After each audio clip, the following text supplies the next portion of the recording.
You ready? Yeah, let's do it. 5, 4, 3, 2, 1. Hello, and welcome to another episode of the Arcade Hangouts. I, of course, am your host, Orange Whip. You can catch me at whipitrealgood.com, and you can follow me at Twitter at SpankYouLater. And do we have a question tonight? I wasn't sure if we had a question lined up for tonight to ask our audience here. I think you should check your show notes. Check my show notes. Let me do that real quick. You look pretty excited tonight. Man, I love arcade games. I mean, that's what we're here for, right? I mean, can't get enough of this stuff. I love them. Let's see here. I believe didn't you have a question tonight? Yes, I would not. Their question for this evening is: what is the most interesting or notable thing that you have found in an arcade cabinet? All right. So, Orange Whip, who do you want to start with tonight? Let's start with Seabart. Hey guys, Bart1987 on Twitter, YouTube, and Klov. Weirdest thing I've ever found was in my jam cabinet I got. It has the UK version of Russian Attack in it, but I found the PCB pinout for the other game. Sorry, the game in it is the US release, or is the UK release, but the wiring pinout is for Russian Attack. So I don't know what happened there, but anyway, that's it for me. And let's go to Carrie. All right. Well, thank you very much, and thank you, Orange Whip, for hosting this evening. I know it was challenging for you to be here, but we appreciate your presence. Oh, I'd do anything for you guys. You know, I love you guys. You're like family to me. I hope you can sing us a song again sometime soon. It's always good to see your smiling face. And your lovely big eyes. Yeah. You look so surprised. I have this rare condition where I don't blink when I'm this excited. Normally I blink, but when I'm this excited, who's got time to blink, right? Do you wear contacts? I'm trying out this week. New contacts, yes. So, Carrie. Yeah. Yes.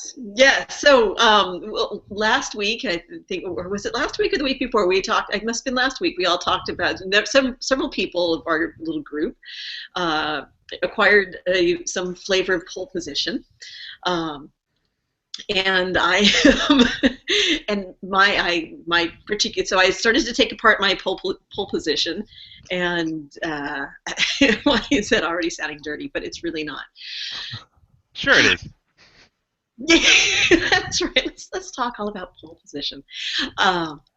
Anyway, so I get to this. So I take off the marquee glass, and actually I do have an arcade question that I can either save for later or I can ask now. It is related to the pole position, but I will keep going with the story first. So I take the marquee glass off, open it up, and there is what I have often heard of as common, my very first mouse nest. So all sorts of materials. The mouse was very industrious. So I had the back panel off, so I had seen the droppings. I mean, that wasn't terribly surprising. I was glad that the nest didn't fall out when I took the glass off. It was tucked there. Paper, cloth, a nice variety of things. And so I put on my gloves because I creeped out by it. Got my garbage can, started emptying it out, and exactly what I was afraid was in fact there. Tucked behind the fluorescent bulb was the creator of the home, the bringer of the poop and the piss that I had been cleaning up, a little mouse friend who was quite dead, who I have named via inspiration from Jim, Polly. The pole position. So Polly was there, dead on his back. His little tail actually had fallen off, and it was mostly just fur. Yeah, I hope to never encounter another little friend like that. But you know, he died in a good classic arcade game, cuddled against a nice warm light, which I assume wasn't on. But I hope he enjoyed his life, and I'm currently working at removing all traces of his little rodent ass. See, I think you should you know, you have all that empty space in the back there. You should just like get all those like tubes for like gerbils and hamsters, and get your own pet, and you know, be nice and cozy and warm back there. Oh, they have a trail. Did you suck him up with the shop vac? Yeah, you know, actually, my shop vac died a while ago, but I have I have a spare. When I got a good vacuum one year from my mom for my birthday. Thanks, Mom. I took my crappy ass vacuum and had it outside. I would use it for vacuuming out the cars. I will say that vacuum will never fucking come in my house again, because when I've been vacuuming out of it, yeah, no. So I actually had the gloves, so I removed the nesting material. But when it came down to Polly, who was there. I actually had removed the fluorescent bulb, and I brought my garbage can over, and I used the fluorescent bulb because I just didn't want to touch him, even with my gloved hands, because I'm a little squeamish. I am a girl.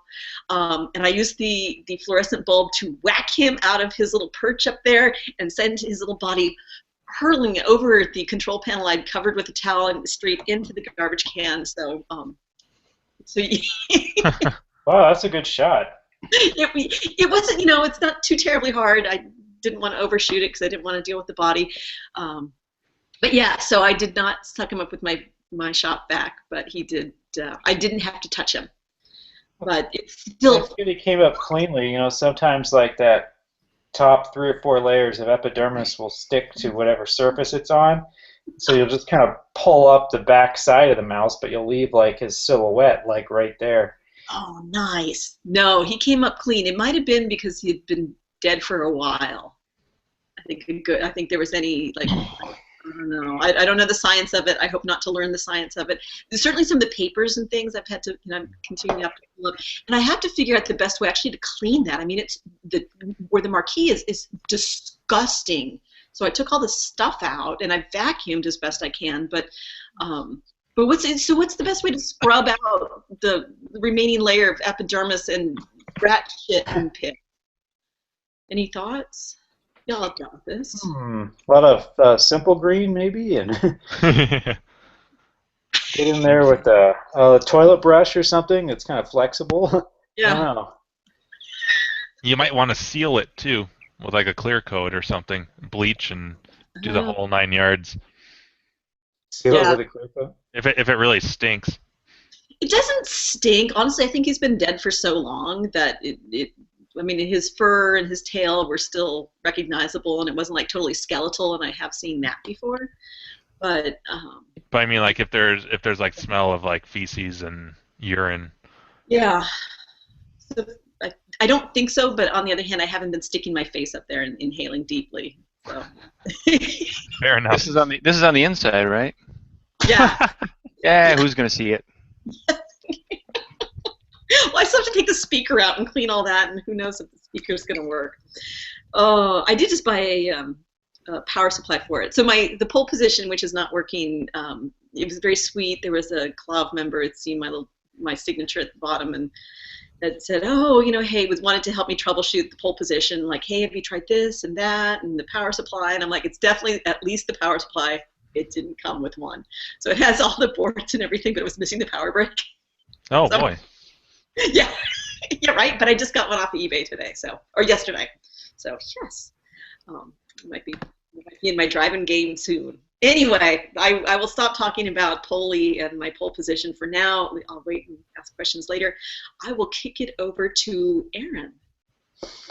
Yeah, what have I? You know, I've never found a mouse, just mouse remnants, but not a nest. Yeah, just a lot of dirt. Maybe like coins, I think. I like finding the different little coins that you can find.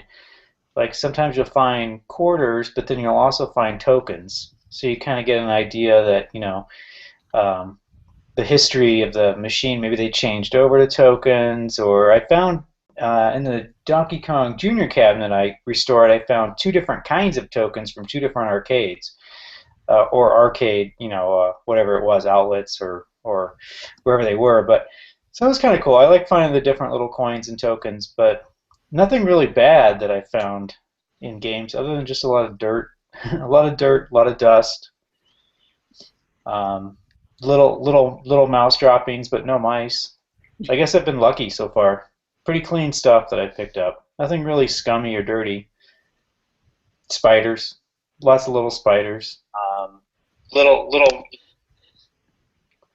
like the little white kind. They're like little white spiders or like little red ones. Like they're not normal house-looking spiders. I don't know where they come from, but usually on the bottom, or like if the wood's kind of rotting, like on the original base of my Donkey Kong Jr., that wood was like dry rotted all the way through the original base. So it had tons of little, just like little things like that living in it. So I just chopped it off, busted it out, and threw it in the trash.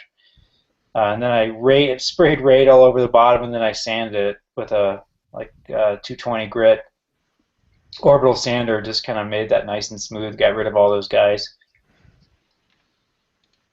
That's about it. I guess I'm lucky. Yeah. I Hans would looks yes. really excited. He's just kind of staring at me. He just gave him an extra chin. So, Orange Whip's in the YouTube Yeah, chat. that's impossible. I'm right here. that's what we said. It's an imposter. I'll pass it off to. Well, hey, it looks like Gak is in the chat. I'll pass it off to Gak. If you missed it, the question is, what's the worst thing you found in an arcade game? Is it worst or most interesting? Worst or most interesting, I guess. Most interesting, I think, was the question. Yeah. Yes. Gak. Are you with us, Gak? Are you with us, Chris? He may not be with us right now. So how about Jimmy? I haven't found anything that's just like scary or disgusting, but I'm trying to think what's the most interesting, other than finding or discovering like you have a bootleg board.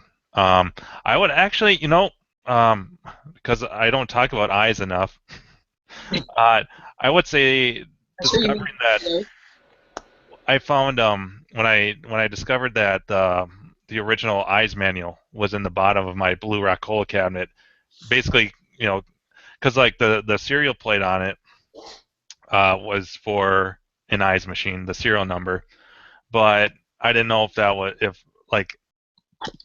was for sure a factory conversion or not. And then I found the manual inside the cabinet, and that was pretty exciting.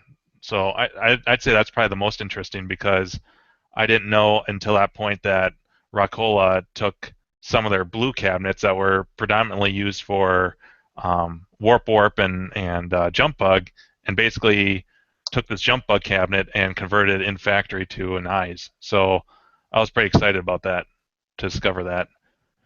Plus, then I can leave it blue, because I think, like, if you look at like a lot of the original eyes, and the fronts are black, like it's so boring. Like the blue looks 10 times better. Plus, it matches like the marquee and the rest of the artwork. So I was pretty stoked. I'm like, oh great, now it's really not unoriginal that I'm leaving it blue, because that's how it came out of the factory. Right. So I was pretty stoked about that. Finding that manual and noticing that all the wiring hadn't been hacked up. It was all original and nice and minty clean. So unlike Carrie's pole position. I know, which was bad as all. Yeah, that's kind of nasty, Yeah, it was super cheap, and I took this on like I want to learn stuff. But it is like a position. But hey, I'll learn. You're breaking up a little bit there, Carrie. Domo origato, Carrie Roboto. Oh, she froze. Someone quick, grab a still of Carrie. Uh-oh. Are we losing her? I think we lost her. No.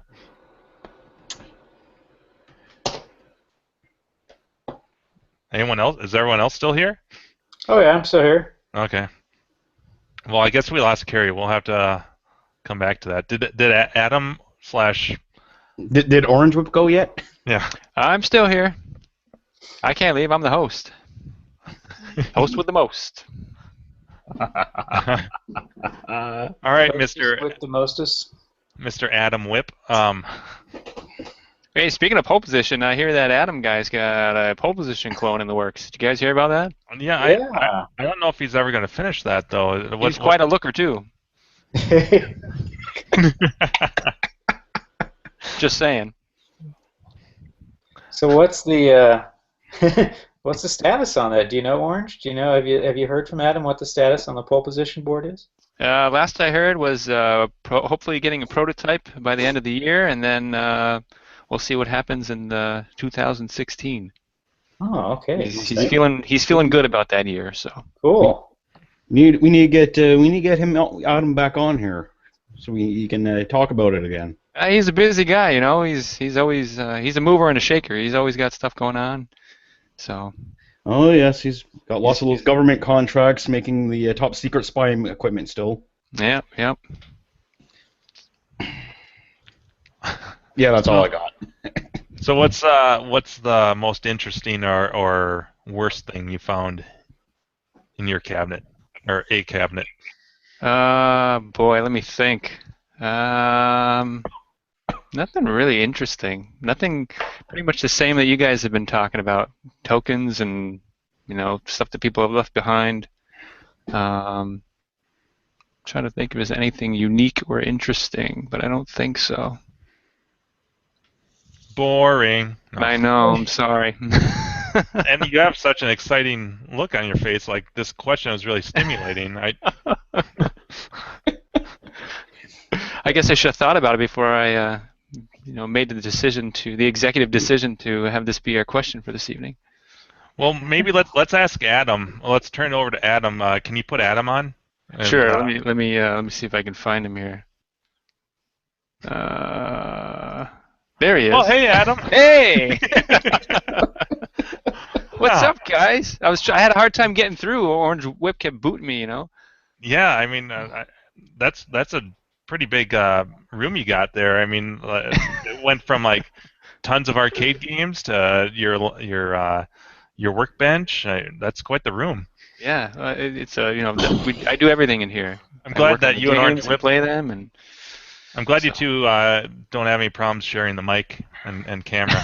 That's very, very nice of you guys. He's a nice guy. He really is. Yeah, stuff that I found in games. I can't think of anything really that interesting. I mean, one of the earliest games the first game that I got was a Map Mania, and I found one of the only working manuals, one of the only manuals that I know of. So I scanned it and put it up onto the archives for people to grab. So if you look up there, you'll actually see the one that I scanned years ago. And then I ended up getting an Altered Beast. For whatever reason, had like a whole nether Altered Beast kit inside. Oh, nice. Yeah. But aside from that, I'm trying to think if there's anything unique. Pretty much in line with what you guys have been talking about. Cabs with tons of either tokens or quarters in them. I did find, actually, quite a few of my games came out of a warehouse in Vermont that had been there for many years, and so, like Carrie, I was like on mouse duty, just pulling mouse nests out of a lot of games. But other than that, that's pretty much it. Gotcha. Let's see, who hasn't gone? Oh, I see Buffett's on. Buffett, Yeah. Are you? Your mic is muted though. Yeah, I do a lot of things here while I'm waiting or when I talk, so otherwise you'd hear. Oh, hey now, let's keep here. No. Well, it's not music, so it's not that. So how about you, Buffett? What interesting or worst things you found in games? I found quite a few interesting things, but they all escape me at this present time. So, only woke up about 20 minutes ago to get on here, so. They all have escaped in the past, like critters?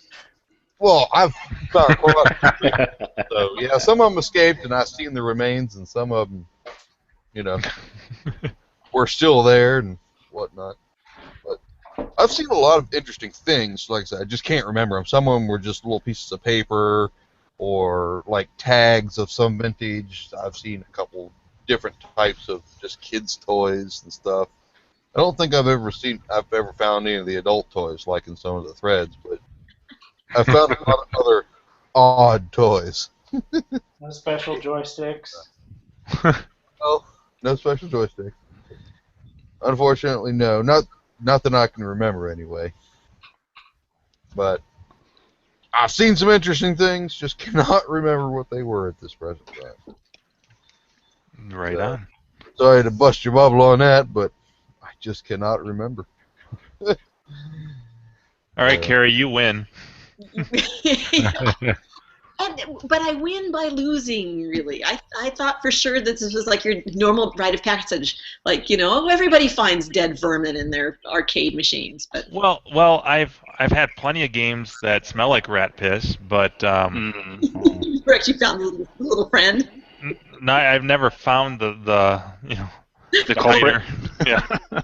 Well, it wasn't a classic arcade, but at the newer arcade center that I worked at, we had a little mouse problem the first fall, and one of the games wasn't working right, so I opened up the service door, and a couple of the little critters, mainly a mother mouse who was quite in the pregnant way, decided to set up shop in the bottom of the game next to the very warm power supply. And let's just say a garbage bag was needed because I guess one of them bit a wire while touching the other ones, and the current just went. Oh, no.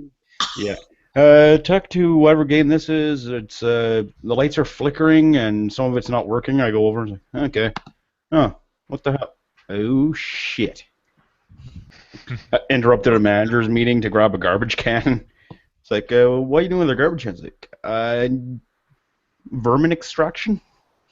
Oh, well, I'll set some traps up just in case they come back. It's like, oh, these ones aren't coming back. And I also went and grabbed You're Getting Sleepy, Jimbo, the nice. quarter on a string I found. Nice. And there's also there's a scan of that on Clove. It's how the coin mech string cutter application works. There's a scan of that on Clove somewhere. Hmm. Well, I think Gak is with us. Is my mic working? It is. Yeah. Oh, all right. There he is. Got it working. So did you catch the question? Yeah.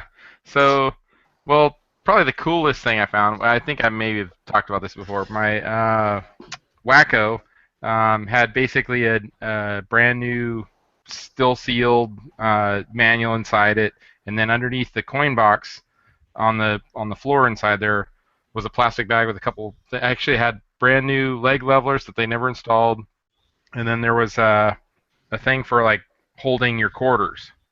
So, back in the day, you'd put your quarter up on the control panel or the marquee and be like, I'm next, right? So this one was one that had like a sticky back on it that because the Wacko's at an angle, the game's at an angle, so I guess maybe they had an issue with quarters falling off or falling in the machine or something.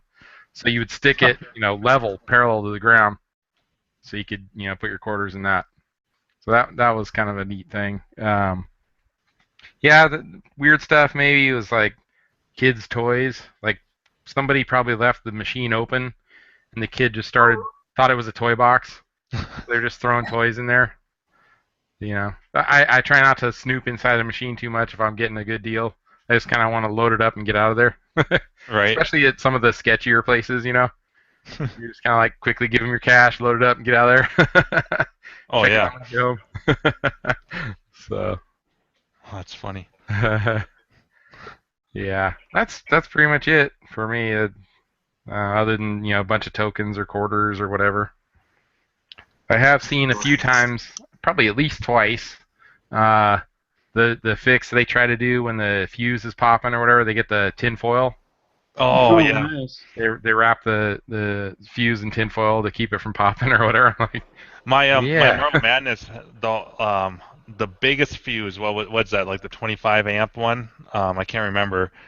They had just jumpered that, like soldered, like bypass. I see that. Actually, I've seen that quite a bit where they just bypass the fuses altogether.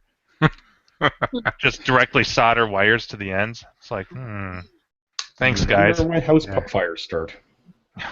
Right. Here's your problem. There's someone put a fuse here. No wonder this game isn't working. Let's just bypass that. I'm pretty sure there were some machines that they didn't even have on-off switches on the game. I'm like, that just seems sketchy. Yeah, I mean, well, the Rockhold, at least Eyes, other than Interlocks, doesn't have a power switch. Yeah, it just seems like something was wrong inside there, or something. Somebody's gonna get shocked, you know? Yeah, I've searched all over, and there's absolutely no power switch. It's weird. Strange. I suppose you could always just wire one, but Yeah. whatever. I think my mouse trap's like that too. I want to say. Yeah, well, no, wait. It was no, all my games have switches. That's right. Yeah, I don't know of one that just powers up, but I'm sure the older ones probably. Well, my JAMA cab, there's no switch on it anywhere. Well, they had a wall switch stuck in the back, but that was it. The Karate Champ, I'm a half owner of a Karate Champ. Very proud. Nice. Right? I know. Yeah, when we were talking about my games last week, I realized that the Karate Champ somehow mysteriously got left off of the list. I am proud half owner of the Karate Champ. But you say, oh. And it has a switch, but you have to take the back door off to get to the switch. Like, how stupid is that? Weird. You mean it's like a regular toggle switch, not like an interlock? Right. Yeah. What? And you have to take the back door. Yeah, it's stupid. My other games all have normal switches. Although I don't know what my new game will. I don't know what that will be. That I'm a week and a half away from getting. Actually, no, maybe I'm wrong, but isn't there two versions of the Karate Champ? Like a one-player one and a two-player one? Yes, and this is the two-player one. Oh, okay. Which I'm pretty psyched about because honestly, it's fun, but it's really fun to play against another person because it's just so apparently random in terms of like the moves and things. It's really a perfect game to just get silly with and enjoy the hell out of. That game actually takes a long time. I wouldn't say necessarily to master, but to really understand every move and what you're doing. Because there is a lot of different combinations of moves in that game. For how simplistic it is on the surface, I think it's actually it takes quite a while to really get decent at the game and be precise with what you're doing, know what you're doing, rather than just moving the joysticks whichever way. Yeah, randomly to see what happens. Yeah, no, and it's nice because they have little charts, and of course if you switch, if you're player 1 versus player 2, then you have to be ready to do things in kind of the reverse. So no, it's fun, and what I need to do is we need to get there's no side art, so and the vinyl's kind of peeling off, so there's definitely some cabinet work to be done because the original side art is actually really cool. It can be a nice looking machine. This one, absolutely. It's not. But it will be eventually. When I'm not obsessed with trying to deal with the rat shit and piss and make my pole position better. I did clean at least I'm trying to make it at least look like a game that should work as opposed to the way I got it, which was a game that looked like it shouldn't work. So you don't. It's not the sit down the cock pole. I take it. It's the upright, or also known as the erect version. Is that right? Yes, it's the erect pole. All right, there. A good way to have one's pole position is erect. It's also good. This is the portion of the show where it goes way down. Because Carrie's here. It's funny, actually. I've been working. I put some of the old, so last week's question was about was it last week or the week before? What do you listen to when you're working? Yeah, it was 2 weeks ago. Yeah, exactly. Yeah, 2 weeks ago, and frequently I'll listen. I listen to kind of ambient, kind of chill electronica kind of stuff. But this week I ended up doing some videos, and it was actually pretty fun. I'll say, Jim, and I'm sorry that 34K isn't here. That I would put, so because I have it on the YouTube autoplay thing, and I had some of your stuff, your red tent stuff going on, Jim, and I had 34K, and it was kind of like having friends there while I'm working on this stuff, and because it was mainly cleaning. So I'm not able to really watch or listen, but it was like kind of your voices just talking to me. You weren't at all any help whatsoever when it came to that mouse, just saying, so you were shitty friends there. Actually, he's not even here. He left. I'm talking about him. He's got. Oh, I see some Karate Champ video. Yeah. At him. Yep. Nice. I can't. Anytime somebody mentions Karate Champ, I can't help but to think of that movie Bloodsport. Oh yeah. Oh. I could never play this. I was always horrible at this game. I was just terrible at it. Was that bearded dude in Revenge of the Nerds? Yeah. Okay. I forget what his name was, but. Yeah, Karate Champ is fun. It's a fun little game, but yeah. Like Liam Neeson when he was younger.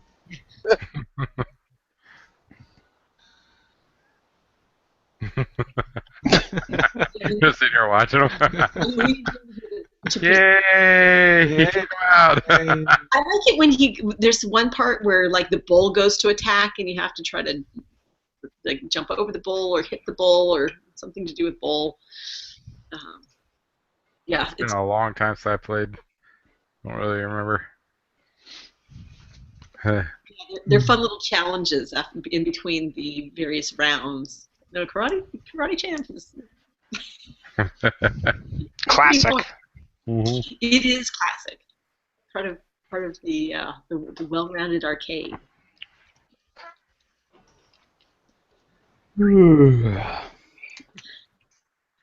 So, I have a quick. So since we're at a moment here where I was talking about my pole position, again, that just sounds wrong.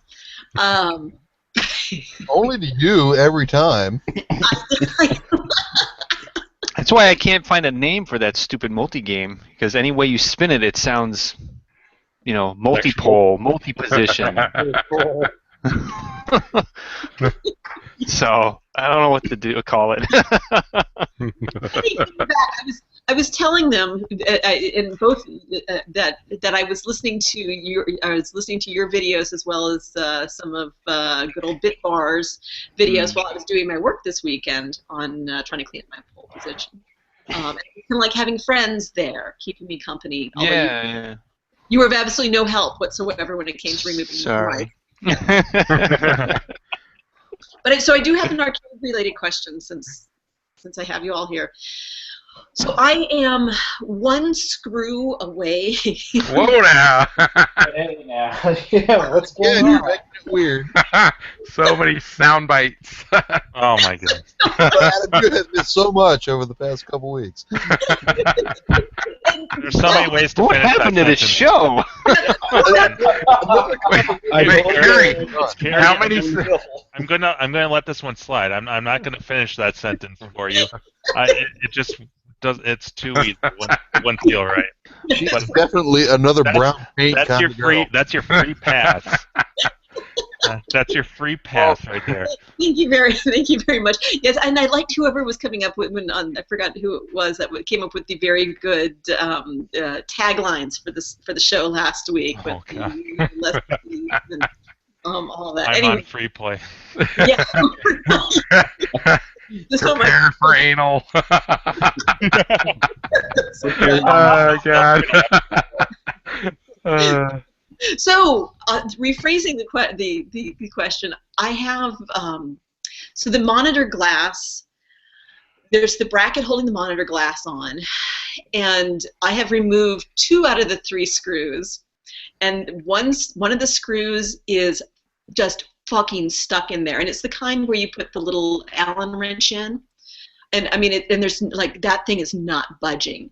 So I'm trying to figure out what the best way is to remove that. I've gotten a recommendation to use like a Dremel, which I don't have, a file, which would take a while, and it's in the corner, so I don't have a lot of wiggle room with it. Can I use a drill to like drill the screw out? I mean, what? can. When you say you can't remove it, is it spinning at all, or is it just spinning and spinning and it's not coming out? Yeah, it is stuck. It's not moving, so it won't budge at all. And if I put the Allen wrench in, it just turns. It won't grab on to the little. Oh, so it's stripped. Okay. Yeah. Oh. I've used a drill before, at least with really tiny screws, and eventually it'll grip it, and you'll be fine. But you may, depending on the size of the bit you use, you may have to get a different size screw to replace it. But You know what you could do too with a Dremel is put on the little I don't know call it. she doesn't have a I Dremel. don't have a Dremel. He needs to get. You have a friend who has a Dremel. Yeah, could I take. have a friend who has a Dremel, but he'll be here in like 2 to 3 weeks. So that's Okay. a long time to wait to take my glass off. Yeah. Or I have. Unacceptable. I know. You know the Dremel I have? I have the kind that I use to I got to trim my dog's paws, her toenails with, that she freaked out about. But that's like a little wussy doggy paw Dremel. So you can't remove the marquee Oh, at I all? think that might work. Right, it's the glass in front of the monitor. I'm dying to take Oh, the glass. bezel. The It bezel. looks like. Okay. Yeah, so yeah, the monitor glass, in front of the bezel. Okay. I say just grab a metal drill bit that's a little bit about the same size as whatever's left of the Allen hole. Put Yeah. on a drill and just go. Yeah. And what'll happen is it'll wind up drilling enough through to where the head of the screw pops off. Okay. And then you can remove the bracket and then get the bezel out of there. And then if you have a small set of channel locks or pliers, Yeah. just keep grabbing what's left of the screw there and unthread it the rest of the way out. Okay. Sweet. Thank you. Otherwise, it's a way more involved and a pain. If it was a larger bolt, there's I think it's called the easy out. You drill a pilot hole, and then you have this tool that goes in there, and as you torque it in there, it locks it in, and then you can just it like grabs it, and then you can unthread it from the inside. Oh, yeah. Did you just say twerk it in or torque it in? Twerk it in, yeah, you gotta twerk it in. Oh, okay. And grab the head. Yes, exactly. Pop the head off, and all that screw talk is just. Twerking, pop the head off. Holy shit! Yeah. All right, guys, I'm going to have to end the show early tonight. Yeah. So no. Don't you dare! Excellent. Yeah, so they say it's an eighth, because I looked at the manual and they said it's, because I want to confirm that I'm using the right thing, it's the eighth of an inch Allen wrench, and yeah, it is just stuck. So excellent. I will try. Yeah, that. either an 1/8 inch or 3/16 drill bit. That's what I'd say. Keep drilling, and then the head will pop off. Sometimes you gotta use a little extra force to get that puppy out there, but A little? No. Words to live by. Thank you. I'll keep that in mind. Oh, man. If it starts smoking, spray a little lube in there. Yeah. Yeah. It'll just slide right out. Yeah, because of where it is, I can't get any kind of like penetrating oil in there or anything. So. All right, so what did everyone do this week? Crafty, what'd you do this week? Oh, what did I do this week? I started out the weekend trying to talk this warehouse guy. Well, he's an operator. I went to this place with Exity that we'd been to before. I helped him load up a bunch of stuff. So we went back because he was picking up another couple pins, and the guy had mostly like 90s, and because he was still an active operator, so it was a big place, but it was full of like late 90s and a lot of Jamak stuff, and not a lot of classic stuff. But there was a baby Pac-Man there. Ooh. And so I knew if I got a chance to go back, I wanted to take a closer look, and so when I got the call that John was going back, I said, okay, let's go. I'll go with you and check that baby Pac-Man out. And I did get a chance to get a close look at it. And it looked pretty good. It had a little bit of water damage on one side, but we got an extension cord, powered it up, and it actually powered up. And the monitor was a little shaky, like maybe there was like a loose connection or something. The side art would probably need to be replaced. It was kind of ripped, and but otherwise the corners and everything, and the actual laminate, that nice yellow laminate, was good. And all the solenoids and everything went through the test okay. So I thought, the number had kind of bounced around earlier. Talking to John, like, maybe like around 500 would be a pretty good offer, because it's a warehouse, but he's an operator, so he still actively like has stuff on route. Not this baby Pac-Man. I mean, it had been there for like 15 years, but so I mean, he's not looking to dump stuff. He's just trying to clear space. So that's kind of what I had in my mind. But then he goes and checks his book, and he comes back and he's like, well, I sold one to John, to Exidy, and the one up for 700. Earlier in, like a month ago, and that one didn't even work. So that was the first mistake, was actually, plugging it up. But he kind of insisted, so I think that was just kind of his way that he does deals is, if it works, well, then the price starts going up. So Right. it ended up being he wanted 800 for it, and it's not really a game that's like really on my list. And so I was like, well, 6, and then I was willing to maybe go to 7, but we didn't end up making a deal. And I know that's actually a pretty good deal on one if it's in decent shape, even at 8, because they can go for 1,000 or more. But it just wasn't a game I was dying to have, and so I was like, you know what, I'm going to save the money, and so I think you made the right choice. Yeah, You made the right call. Yeah. Yeah, I mean, in Minnesota, at least, from what I've seen, they go for anywhere between like 350 and 5 a lot of the times. But I've never seen a baby pack that once you dissect it doesn't need some work. Like Right. there's always like some sort of project involved that you just don't think about, whether it's cosmetic or all the boards always need work, and you don't know, like the monitor may just need, like you said, some connection work, but that's a whole nother can of worms. So there's so many things with those games to get them bulletproofed, and Right. that's just the electronics. You said it had a little bit of water damage, and Yeah, one side about 3 inches high from the bottom, kind of in an arc. Sure. It looked like that it had puffed out. It wasn't super noticeable, if you put that side against something, but it was just one more thing. Like, I didn't really want to spend over 500 for this anyway. and I think you're spot on with Yeah. that figure. Yeah, because I mean, he didn't act insulted when I first broached 500, but he kind of gave me the, well, I know what these things are worth, and that's just not going to work for me, kind of.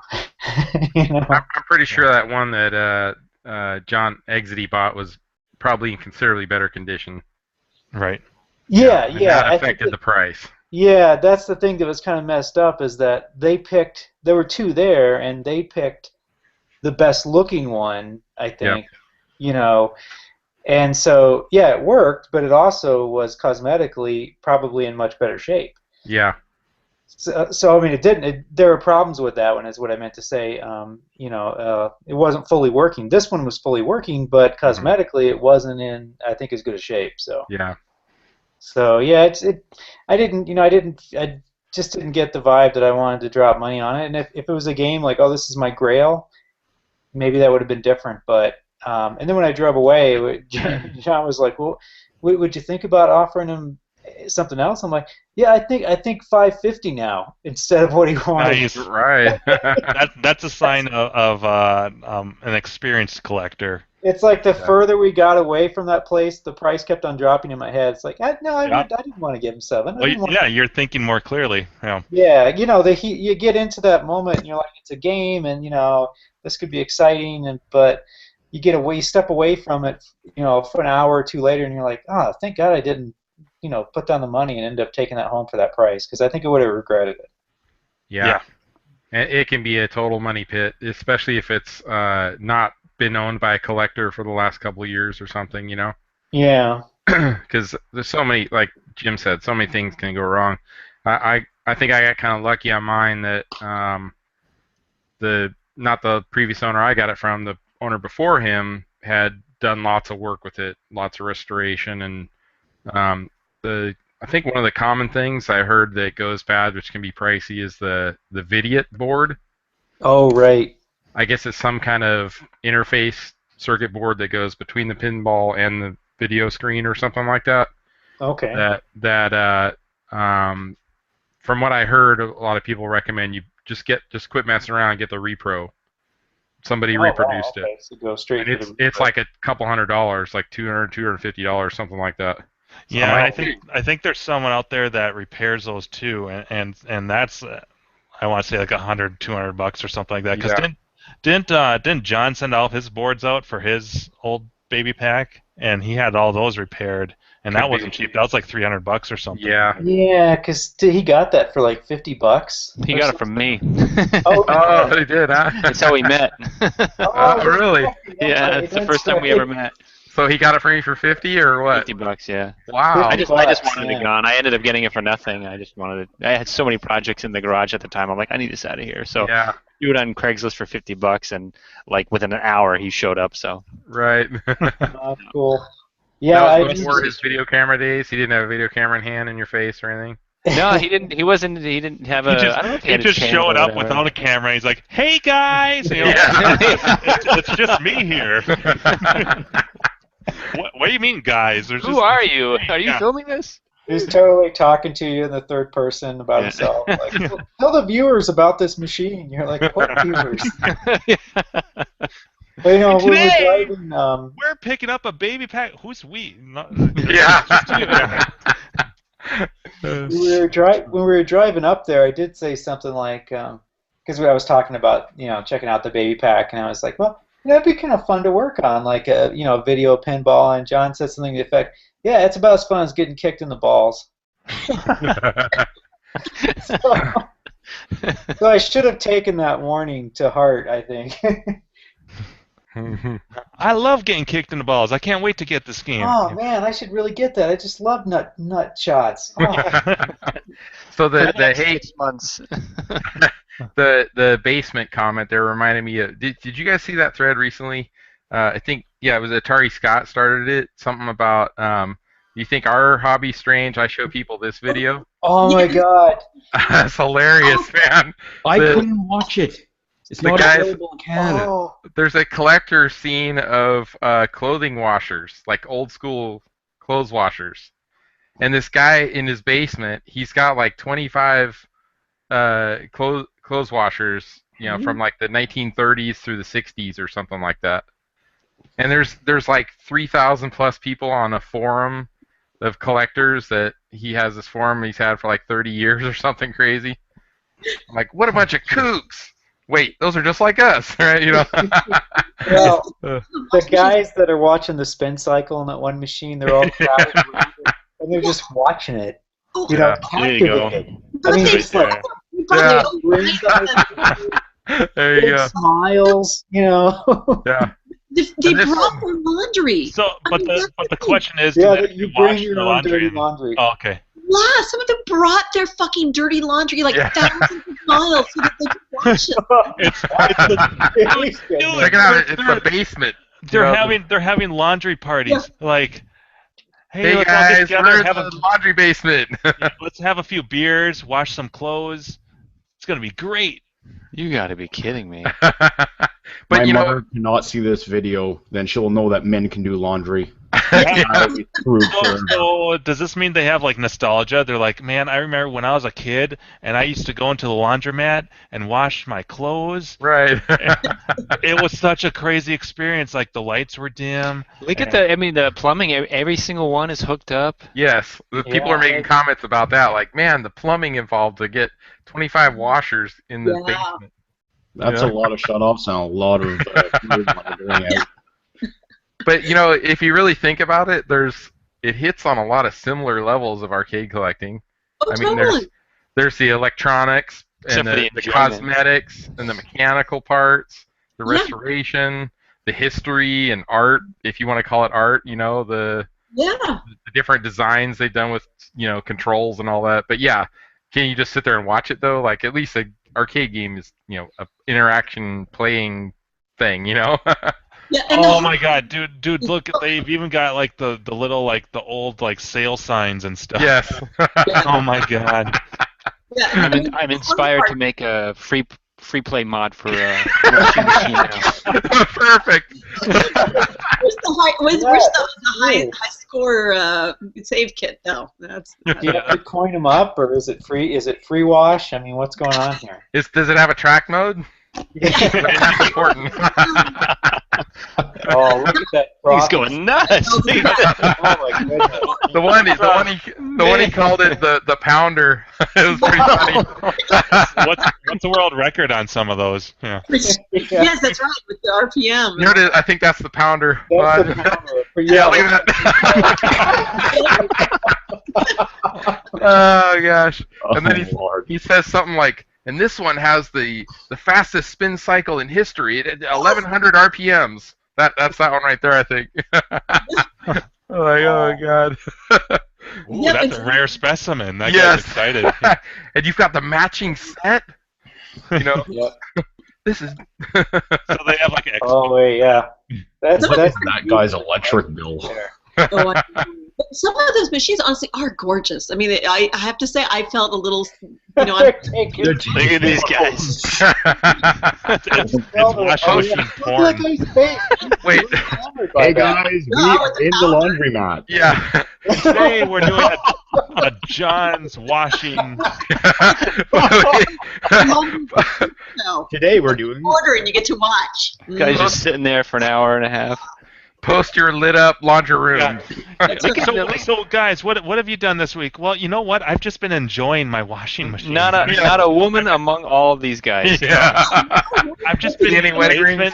washing clothes and enjoying The it. last thing that they need to see is another washing machine.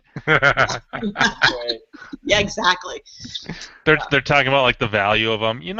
People bad mouth this Exactly. washing machine, but I actually like it quite a bit, and I think the value is going up. Yeah. I keep One time I couldn't figure out how to fix it, and it was the timing belt. Or something. Yeah. That's right. Good thing I went to Rob Bobberts and got my Cap kit. Real. I gotta cap that washing machine. Oh boy. oh my god. Yep. It's quite the crew. And it's it's a missing out. 3-day event. Except that they're not taking photographs of their machines properly. Shouldn't they be wearing a dress? Oh. Well, they don't have the yellow washing. But wait, Oh, so that's why. where are they drying the clothes? Because now they've just washed all these clothes. And I see a Right. whole lot of washes, but not a whole lot of dryers. So look at Yeah. I don't know. That's a good question. I wonder if this video is going to get like blocked because They put we're them on and then they rebroadcasting that. dry. Oh, that's a good Well, point. you're not recording this, are you? Well, Oh, we're recording it. What? yeah, we're streaming it. Or Oh, we're, I'm gonna contact those guys and ask for permission right about now. well, I don't know. We're up to 6 watchers right now. I don't know if we can handle it. I'm not too worried. Yeah. No, we don't care. It's your channel that's on the line this time, and not. Well, I don't think it's a matter of the channel. I think it's just they're either gonna not or YouTube's gonna go through and either you can't put this on your channel or you can, But it's not something like a music video or anything. Yeah. So Orange Whip says he is listening. He's working on his furnace. Yeah. Hey, he should be there. There's probably furnace collectors Yes, out I there. was just thinking that. If anything, I can see my neighbor starting up a furnace collectors forum. Well, believe it or not, they do collect the old baseboard heaters. There's a lot of very neat cast iron baseboard heaters out there. A lot of them. Wow. Yeah. Is that from the book entitled "Things to Collect Right Before You Kill Yourself"? No, Some of them are very ornate. The ones over at my grandmother's house, I wish I had a couple of, after they sold the house. But you can't just rip the baseboard heaters out. They actually had, some of them had like lion's heads on them, inlaid lion's heads, which were really cool. And I've seen others with a decorative all the way from the top to the bottom. And some of these baseboard heaters and stuff are like 3 feet tall, 4 feet tall. Some of them I've seen have had ornate inlay of fruit and vines, grapes and stuff going all the way down the sides or the ends of them. So they're actually pretty neat to look at. Wow. Sounds nice. Yeah.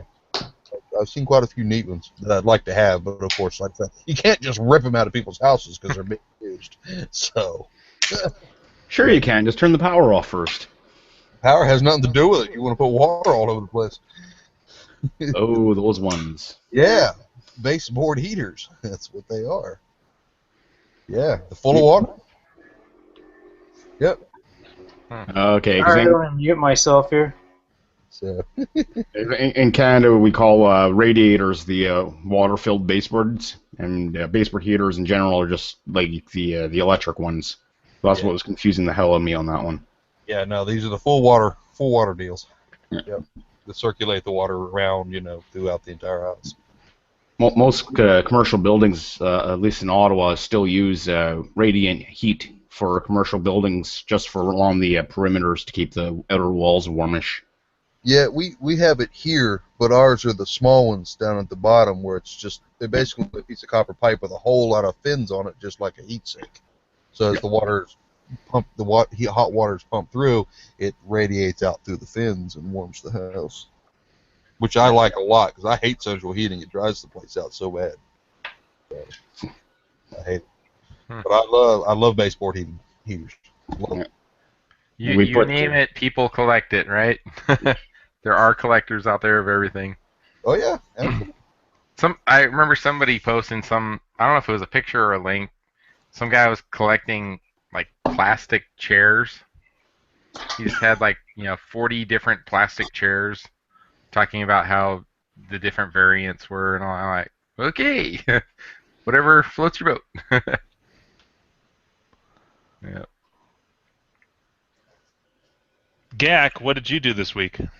What did I do? Well, arcade related. I didn't do the actual repair myself. I enlisted a buddy of mine. Back at California Extreme in July, the game was working perfect the day before I loaded it up. Unloaded it at the show and it was dead. It was Return of the Jedi upright machine. And Man Oh Man, Mike, he's been here on the show before. Him and my other buddy Harry H. Gloth on KLV, the two of them were trying to troubleshoot to help me out, and it seemed like it was a power supply issue, and tried to do a couple of repairs on it with the parts that were there, didn't solve it, and then another guy said, oh, maybe it's got to be your bridge rectifier on your power brick. So luckily there was a place nearby that next day on Saturday, went and got the power brick, or the bridge rectifier, didn't solve it. So we couldn't fix it there on the spot. Exactly. And I've been sitting on it since then, and just I need to try to get that thing working. And so sent a message to my local buddy here, and so I brought it over there on Saturday, and he had a power brick the same style and the power supply the same, I think out of a Centipede, I want to say, and tried them out, but didn't solve the problem. So he starts looking around. He's like, I think I found it. And so the fuse block, there's like 4 or 5 of them in a row with the connectors that plug in on either side of the fuse. And he's like, look at this one right here. And looking at it up close, you could see it was burnt a little bit.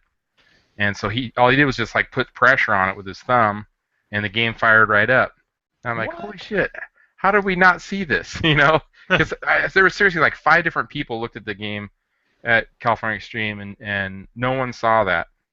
Everybody's got flashlights looking inside and everything, and so basically all he did is he swapped out the module there. It's 5 different. It's 5 in 1 or something, and then he cut off the connector and replaced it with a new one. Works perfect now.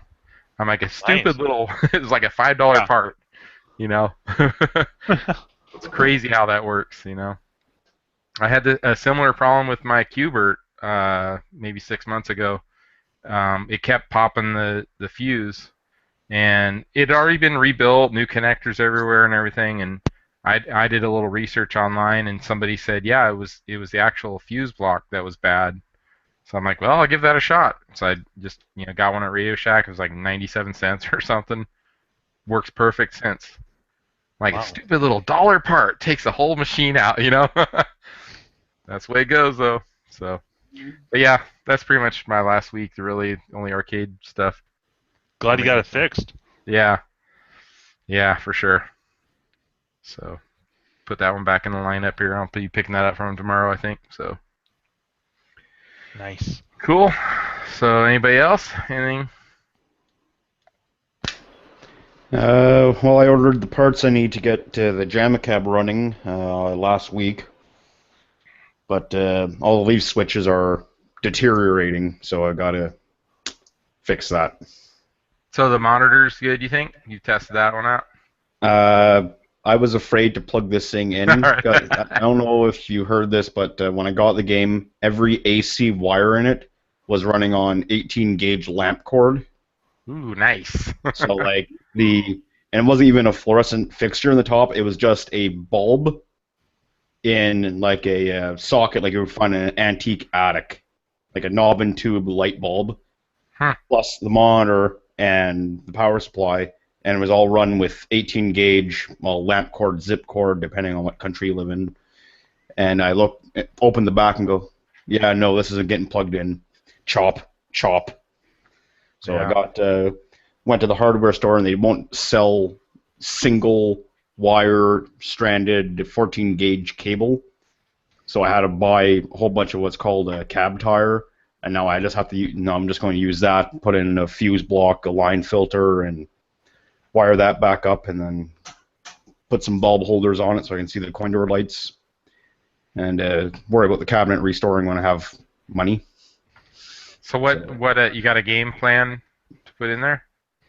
Yeah, well, it came with a game called Green Beret, which is the UK version of Russian Attack. Yeah. Okay. So yeah, that's the game that's in it. But they made when they made the adapter for it, on one side, it's half shrink tube, but on the other side, the other end, and the other half of the first adapter, there's no shrink tubing on it anywhere, including like the full like 5 volt and 12 volt DC lines. Just exposed raw copper wire. Yeah, they didn't even tin it. So, and like they put it through the eyelets, but they didn't trim the excess off.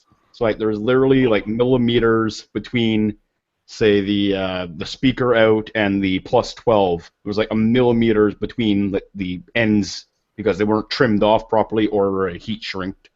You need to circumcise that. Just a nip off the tip. Just a little. Yep. Oh God, you're old when you're quoting Monty Python. Oh no, hold on. No, that was Princess Bride. Yeah. No, Rabbi Shmuley. oh, that's Robin Hood Men in Tights. Yes. But yeah, so I just gotta get. I got Molex connectors coming, so I can get that working. Gotta get a proper light for it, or a marquee light for it. I got a power switch coming. Coin door lights. Already have the bulbs and some heat shrink tubing, and I should get it up within. I'm hoping. I hope you get it up too. Oh. And now, I'm gonna have to go see the pharmacist for that. Oh, that's the wrong one. That's the drum roll. You need the rim shot. Hey, there you go. Fail. So anyway, just gotta fix the AC wiring, put the coin door lights in, and should be good. Oh, I gotta fix the leaf switches too, because all the insulators between the two contact tabs, they're all basically disintegrated except for the 4 that were for the joystick.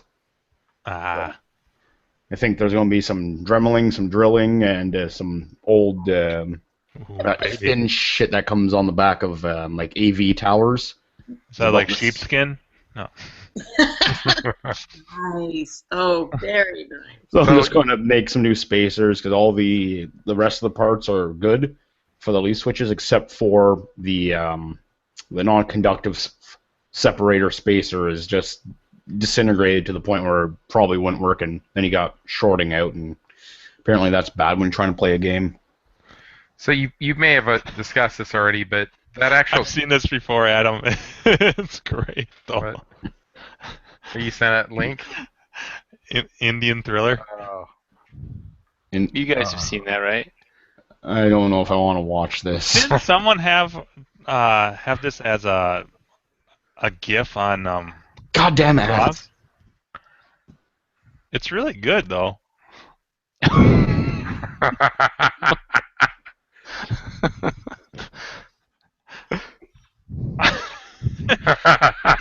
like the dead silence that no one else gets. Actually, I like the special effects in the beginning. You just hear people going.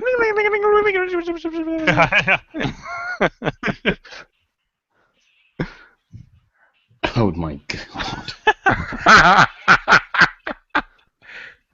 But when was this video made? I wonder. Like, was it a bootleg, their own, or did they do it like many years later as almost a parody? I mean, I think Bollywood is notorious for doing that, right? They do. I don't even think you call them spoofs, but they do remakes of, American movies and videos and things like that. It's like, they I can't believe they still do this, but movies that come out that are popular, they come out on DVD or whatever. It seems like within a week or two, there's some other. It almost looks like the same cover. It almost has the same name. Like. Oh yeah. Instead of Sharknado, it's Shark Hurricane or something. Yeah. And it's always in Redbox, right? Yeah. They're trying to get you. Yeah. But that's the way it was back in the day. When you rent videos and stuff, right. Like, oh, this looks like that one movie. Maybe it's as good. Nope. How many countless grandmas have come home and here's the video you wanted? Yeah. Dark Hurricane, right? That's the one. Right. Yeah. No, exactly. Grandma, it's the other one. Man. Yep. Oh boy. Sorry, I didn't mean to derail the. Yeah. No, it's okay. This gets derailed so often. We're used to it. It's best we not try to deal with rails.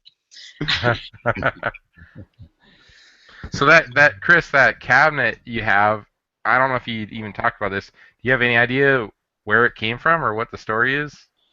Not a clue. It came from a place about an hour outside of Ottawa. There's no name tag on it. Like the PCB is green Beret. In the bottom, I found an old piece of pinout for Russian attack. The coin door says United Games Canada in Mississauga, Ontario. No, we made arcade most parts. likely they probably imported some bootleg machine. That's what I'm thinking, because it's a JAMA cab, but I've looked on Clove and Google, and so has Orange Whip, and we can't find a cabinet that matches the contours of this machine, of this cabinet. Huh. So Andrew thinks it's might just be one of those kit build JAMA cabinets, because on the back panel where the AC goes in is just a piece of pressed embossed forged metal. So, Andrew, I don't know if this is a Canada thing or not, but before I started collecting arcade games, I was doing the old school console stuff, Atari consoles and whatnot. And there was a guy in Canada. I got some just oddball, weird cartridges I never saw before, and they were like multi-carts, but from the 80s. So they had little dip switches on them, and it'd be like 4 games, 6 games, 8 games in one. But some of them had like French. I think they had like French writing on them or something. I'm like, what kind of weird games are these? Some bootleg import stuff that. The thing in here in Canada is we have 2 official languages. We have English and we have en français. So every piece of commercially produced crap has to have both the French and English.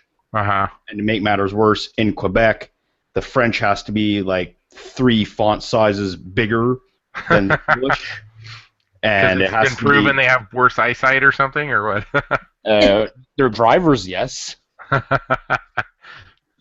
like, this is how old school Canada is. This is this is my first game console.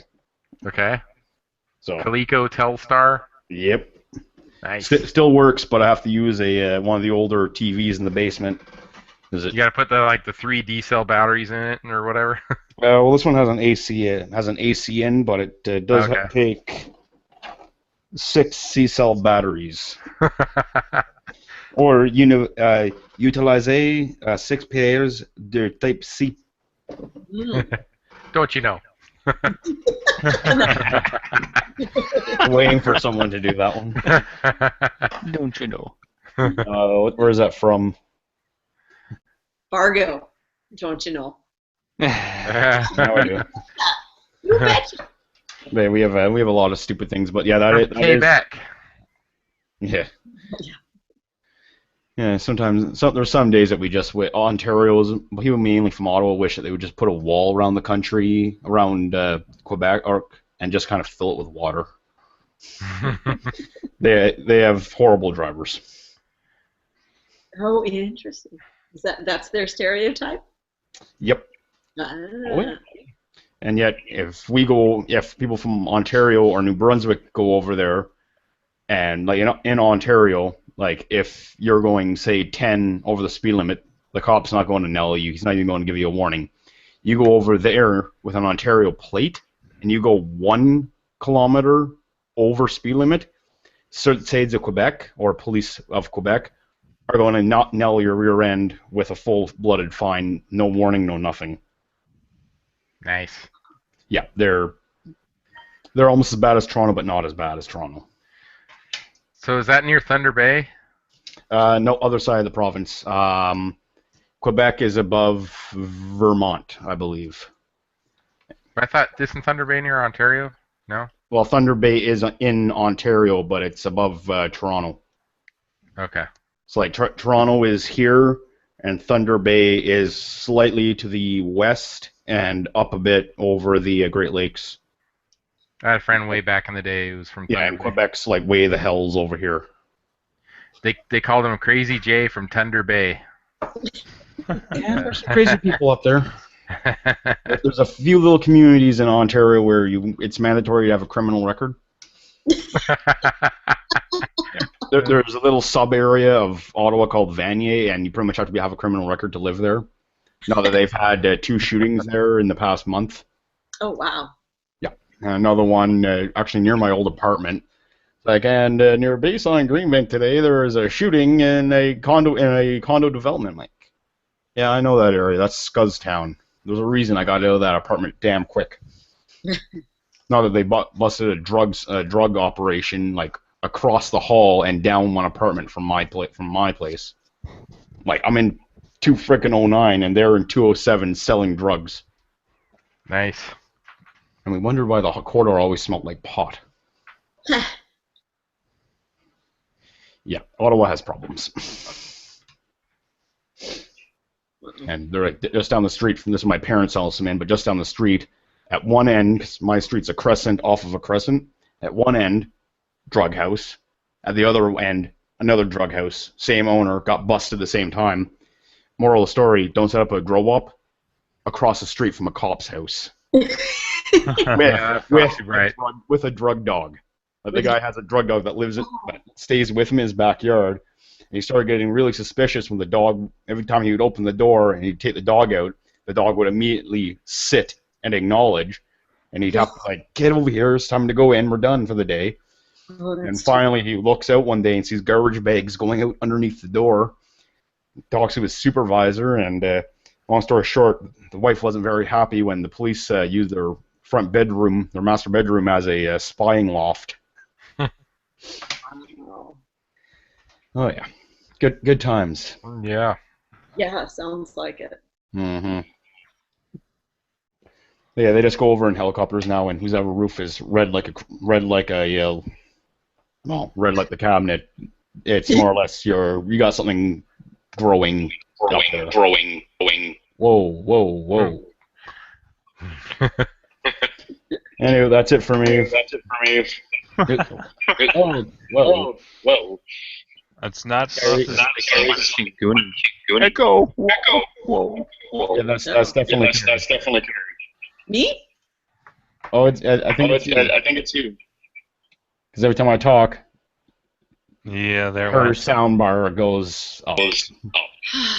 Shit. All right, I can get a headset. I haven't echoed for a long time. It's been weeks. Really, I'm echoing? Fuck. All right, let me get my Son of headset. Right. Yep, that's talking you. to yourself. Fuck. Okay. Echo. I've discovered that when you're echoing, just look for someone who's not talking, but their sound bar is going up on the smaller picks at the bottom there. Okay, who's next? Ah.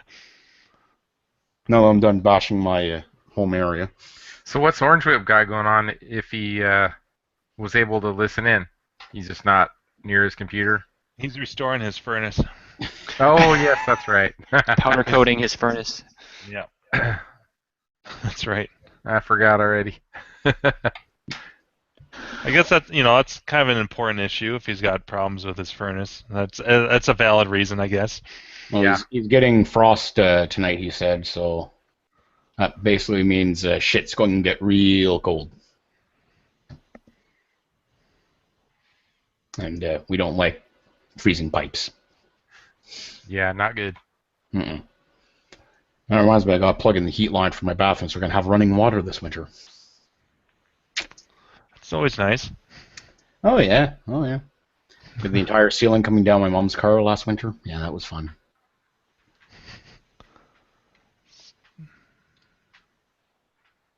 Okay, am I better? You're Yes, still blue. echoing. Is it really still echoing? No, he's No. kidding. He's kidding. Oh, fuck you. Okay. We in a yellow submarine. You guys all look like a bunch of DJs now. The headphones kicking. And next up, right after our, it's so weird to have you guys right in my head. I need to have two big speakers right in front of my, right beside my ears for doing. Yeah. How are those guys not deaf? Huh? Yeah. Exactly.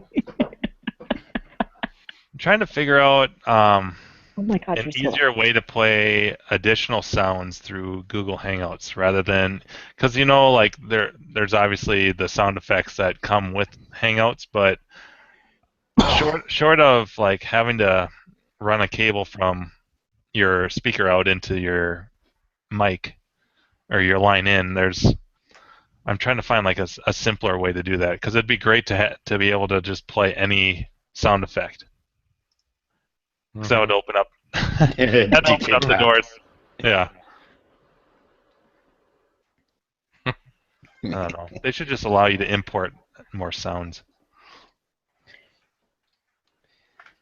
Yeah, YouTube won't do anything like that unless they can make money off of it. Right. So, All right, what's the dancing cat? The hip hop dancing DJ cat.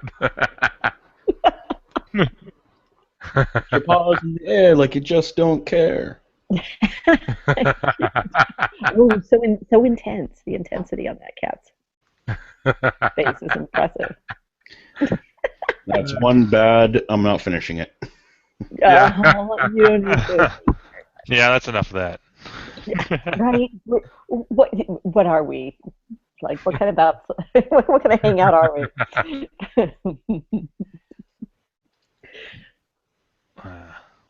So is Andrew coming on tonight? I want to hear the damage report from last week's episode. Well, for how good this concert's supposed to be, he certainly is texting us a lot, isn't he, Carrie? Yes, no, that's very true. Is he sending you clicks there, Carrie? Yeah, I'm minimal clicks. I don't know what's up with him. I'll have to. I'm not getting a lot of click love, but I'm getting a little click love. Oh, we got Dave. I can't. Oh. Shit! Hide the coke. Yeah. Look at the big brains on Dave. No. Right? Hey, Dave, welcome. Good evening. Oh, I heard me echo. Echo. Is that me? Wait, do I have two going? Do I have an echo? Oh, you don't. You're good. Nope. You're okay anymore. Yeah. Yeah, Dave's hardcore, man. He's just getting on, and it's 1 a.m. on his side of the country. Bonus. Right. You're just in time. Bonus. I was just at the casino playing roulette. Did you win? Yeah. I bought it for 60. I cashed out for 200. Where'd you go? That's a lot of Bud Light. Yeah. What? Where'd you go? That's about 140 beers at Grinkers. Yeah. That's a lot of Grinkers currency. How's everybody doing? Good. Real good. Yeah, real good. So Dave should answer the question of the evening. Yes. So Which is what color underwear? No. What's the worst or the most interesting thing you found in your dresser? I mean your kid game. that would be Alright, next week's what question. is- We can talk Brandon's butt. Somebody strangling a poodle or something. Oh, no, muted. What was that noise? Carrie's getting excited. The suspense of Dave's answer is just getting to us. Oh my God, Andrew. What's the most interesting thing I found in the arcade games? Yeah. Like, in the cabinet? Or worst. Or it could be, yeah. Drugs. Give us a drug story. Nothing. I don't have any. Just old adventure landing tokens. I have no. I have nothing for that one. Nothing. Well, that was about the theme of the question tonight. There weren't too many super interesting answers. It was a very quick question. Yeah. We got the arcade stuff out of the way and went right to the bullshit. It was great. That's why this is just stuff and things. It's not arcade hangouts. Who has off tomorrow? Just you and Carrie? Yes, maybe. Anyone else have Veterans Day off? Yeah, I'm not working today. So. Yeah, we're getting shit faced. We've been talking about this since like last week. I have to go in for 10 o'clock, but that's about it. Well, I have to be up by 1. Asshole. Hey, Buffett, thanks for your reply there. Sorry I didn't get a chance to give you a holler. I was hanging out with the family before this call. Yeah, no worries. Just give me a call later on today, because what we need to talk about is anywhere between 45 minutes and 2 hours. I mean, I have it close. So for you guys who don't know, I'm working on convergence issues, and I'm not really a monitor guy, so I figured I'd ping Buffett and pick his brain a little bit. It seemed like the purity was off, so I played with the purity rings and got that dialed in, and then as I was playing around with the other rings to take care of the convergence, it would screw up the purity and vice versa, so it felt like I was just chasing my tail. You gotta play with figure your that yoke. out. Exactly.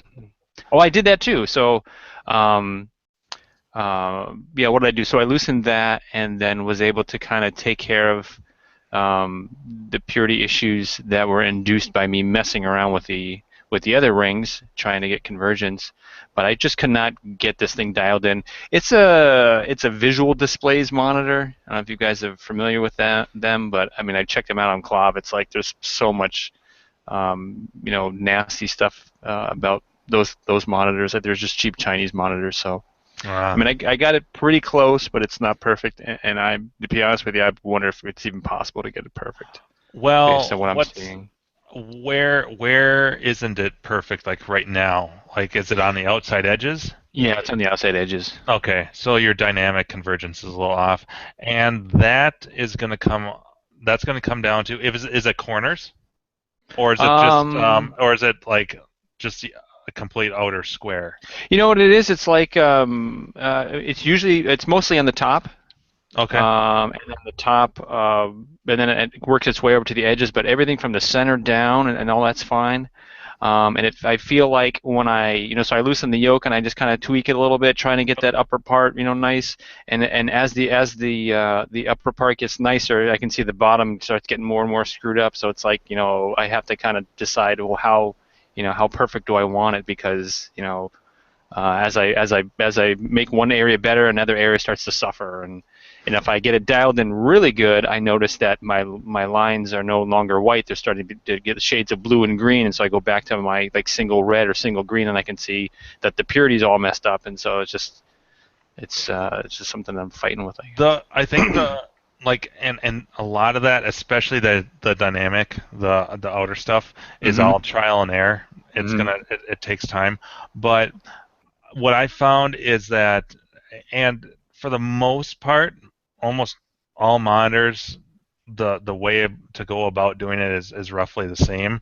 The only thing that differs between some monitors, from my experience, is the static convergence with the rings. Because some the order of them is a little bit different, but for the most part, the order in which you do things makes it a lot. If you do it like kind of systematically, and a lot of the manuals, like K7000s, it's laid out in the manual real easy. Like, you start with static convergence, which is like, the center of the picture. And you get that dialed in, then you move to dynamic, which is the yoke. And what I like to do, and like when I was doing my Sanyo and Sharp for my red tent, it took me a while. But what I was doing is looking at purity first, and that mostly has to do with how far the yoke is from the neck. And once you get that in, then it comes down to the tilting of it a little bit. And you're never going to get it 100%. I've never gotten anything completely 100%. I've got it to about 98, 99%. Okay. But basically, what I like to do is you start with static convergence, do the rings, you get that perfect, so you got your center. Then you go, and if the purity's off, you get that locked in with the distance the yoke is from the neck.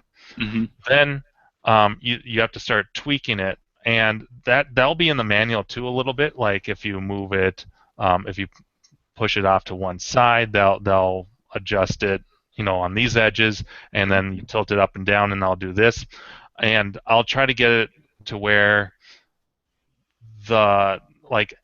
even if it's not spot on, if you can get it so that everything is uniform, it may be off a little bit, but it's uniform. Right. You're on the right track. Right. And then I'll try to get like the top, the bottom, and these sides close as possible. The corners can be off, because once you have that the general picture, for the most part, kind of uniform, if that makes any sense, you can correct all that using the convergence strips.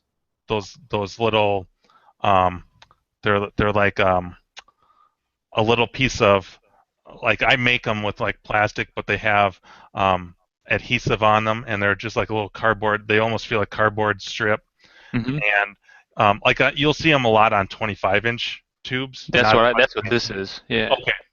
And those are meant. They're a little piece of metal with insulation and adhesive, and they're meant to correct, like, fine-tune the convergence. And what you'll do is, like, say, I know I'm kind of mirrored to you, but say like this, if you're looking at the tube and this side of the picture is a little bit off, you'll follow it. Like, if you're like taking a piece of string and going straight back behind the neck, it would be back here. And you're going to take that strip, and you can kind of work it closer in underneath the yoke, and that will tweak. Like, if blue was like way out of whack, they'll start tweaking that, and you can get that to line up. And then you can do it. Yeah. And some of my tubes look absolutely fucking ugly as sin, because I have like 13 of these strips. But you can really correct a big part, like with like I can't remember if it was one of my sharps or the Saniel, but like the top like 3/4 of the line and the 2 corners were off, and I used like 5 of those strips that I made, and I was able to get it lined up. So you made these things, or you bought Yeah, these things? because I made them. I found like someone on Clov, or I found some thread, or I can't remember what, where they're talking, because like Wells doesn't really sell them anymore, and people have tried to like kind of repro them, but all you really need to do is you go out to go like Home Depot or Menards, and all I did was I bought like one of the for sale signs, and you can cut it because it's like flimsy plastic, and you can you cut that into strips. Good to use. I'm sorry? It's styrene. Styrene. Yeah, and the metal that you're talking about is called mu metal. M-U-M-E-T-A-L. Mu metal. I was waiting for Buffett to chime in. Well, you were talking real fast, so I didn't want to interrupt too much. Okay, so it's plastic with a little piece of metal on it? Well, yeah. So you cut that into strips, and then you get like one of those really cheap retractable razor blades that you can break the tips off, and so I would snap off like one of those tips, use some like electrical tape to wrap around it, and then for adhesive, as long as you clean, like I clean the tube, and then I would use like a piece of like almost like gaffing tape or something to hold it in place, or like Gorilla Tape. I mean, you could use whatever adhesive just to hold it in place, and that works just fine. Because really, it's just it's all magnetic. So you need some metal and some insulation, and then something to hold on to it. So basically, you're just like disrupting the field or whatever in that little localized place, so that area of the tube, gets better or worse or whatever. Yeah. Oh, see, Buffett's got the fucking OEM factory stuff. Hey, or at least take a picture of one, Buffett, so I know what it is that these things look like, so that I can better visualize how I would reconstruct it. What's that? Chances are you've seen them, because almost every 25-inch monitor, at least K7000s that I've seen, have at least like 3 of these on there. All the ones without bonded yokes will have them. Ah. Yeah, they'll usually have at least one, so the bonded yoke won't, because it's glued to the tube.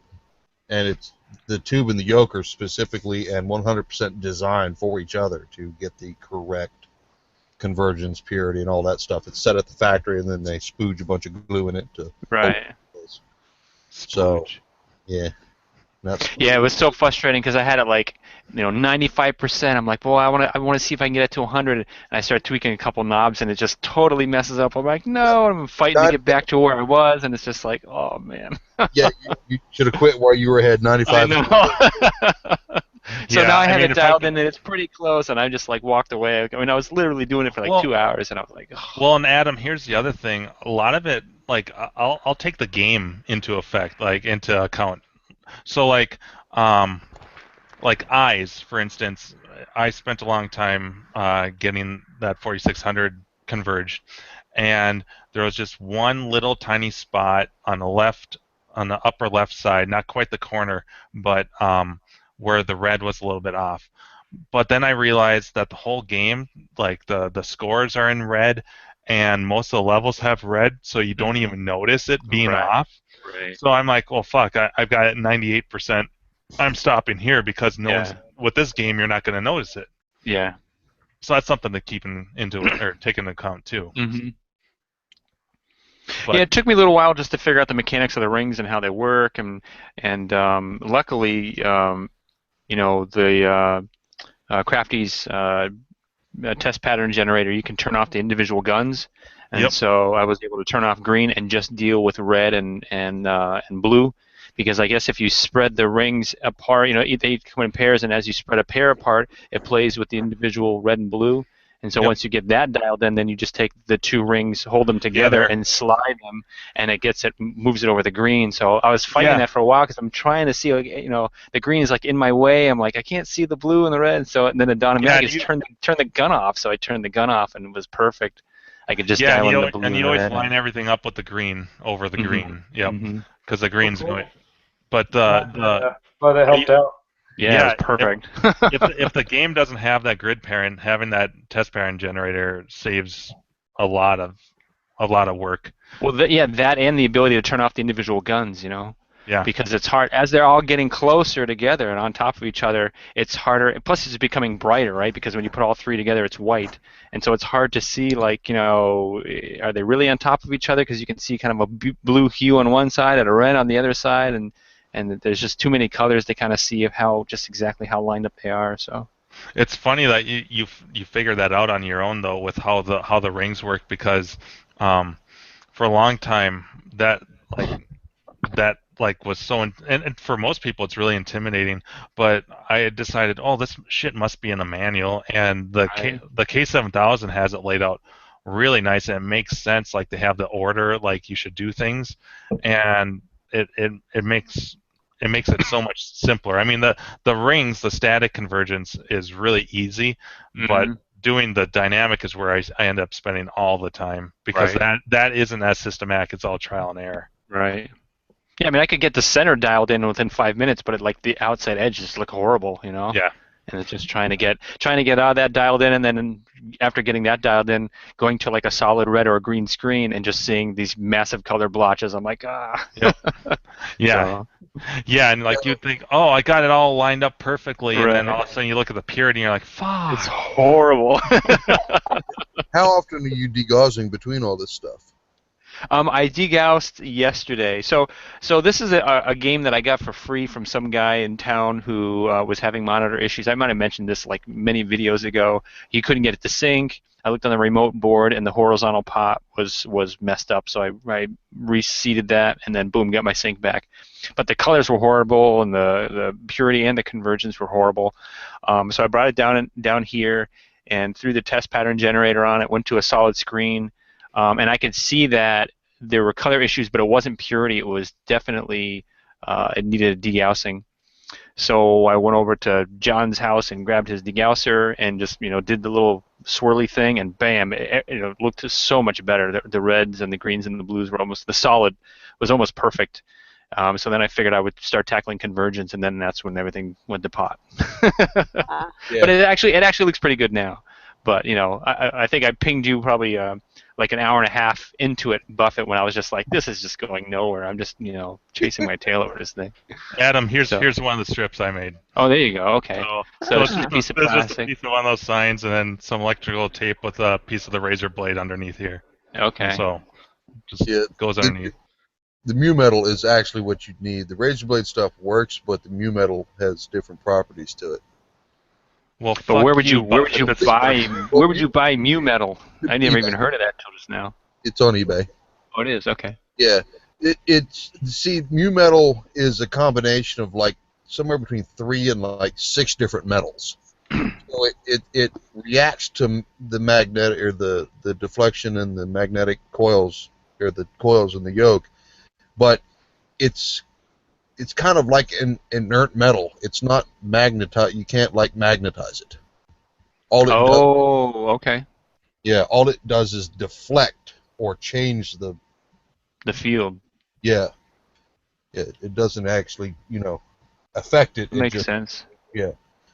Because once it becomes magnetized, magnets throw out their own field, which is probably what you don't want, right? You just want it to interact with the field that the yoke's thrown out. Right. So mu metal. Let me see. Yeah. Nice, Dave. Oh yeah, look at that. It's a very rare metal. There's a very limited supply.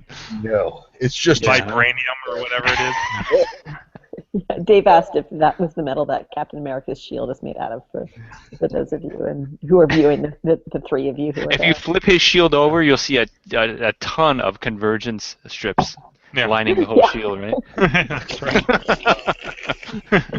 The other thing you can try is if you get them from, I think Chad has them, but I can't find them in bulk anywhere, but he has them. There's some arrows and stuff that you can get that'll help you out. I showed them on one of the podcasts. I can't remember earlier. But you can get those, and then you can also use the little refrigerator magnets sometimes. And it doesn't. You'll have to flip them over, try it one side, rub it around on the back of the tube to, see how it affects it, and then flip it over and do the same thing again and see where your best results are. Just take a Sharpie and mark, where you have your best results. So between those, the arrows, and the convergence strips, sometimes you got to use all three if it's a troublesome tube. Convergence stuff's a real pain in the ass. Here we go. Set for 10, $1 a piece on eBay. That might work. Rip off. Shipping's not cheap. That's about what if they're repos. That's about what they go for. It's about $1 a piece. So.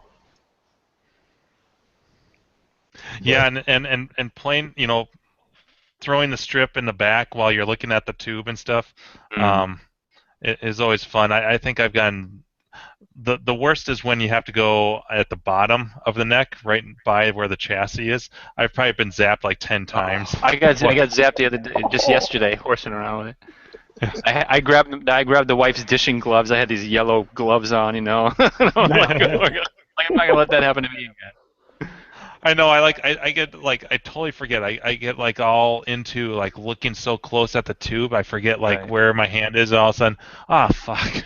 Well, you get cocky, right, or you get confident because you're working on it for like an hour. You've been doing it. You almost got it dialed in, and you're just at least me. I'm just putting my hands back there like it's nothing, and then. Well, and what sucks too is that you'll be like, I'm so close. Yeah. And then and you just all I need to do is just mount this strip with adhesive, and I'm so close, and all of a sudden I get zapped, and there goes the strip, and fuck, I have to start all over again. And you hit the yoke, and it gets dislodged. God damn it! Yeah.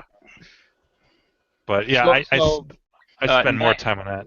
19-inch monitors, I assume, are a lot easier to do than 25, right? Just because of it's just a smaller monitor. It's easier to. I would say yes and no. It in.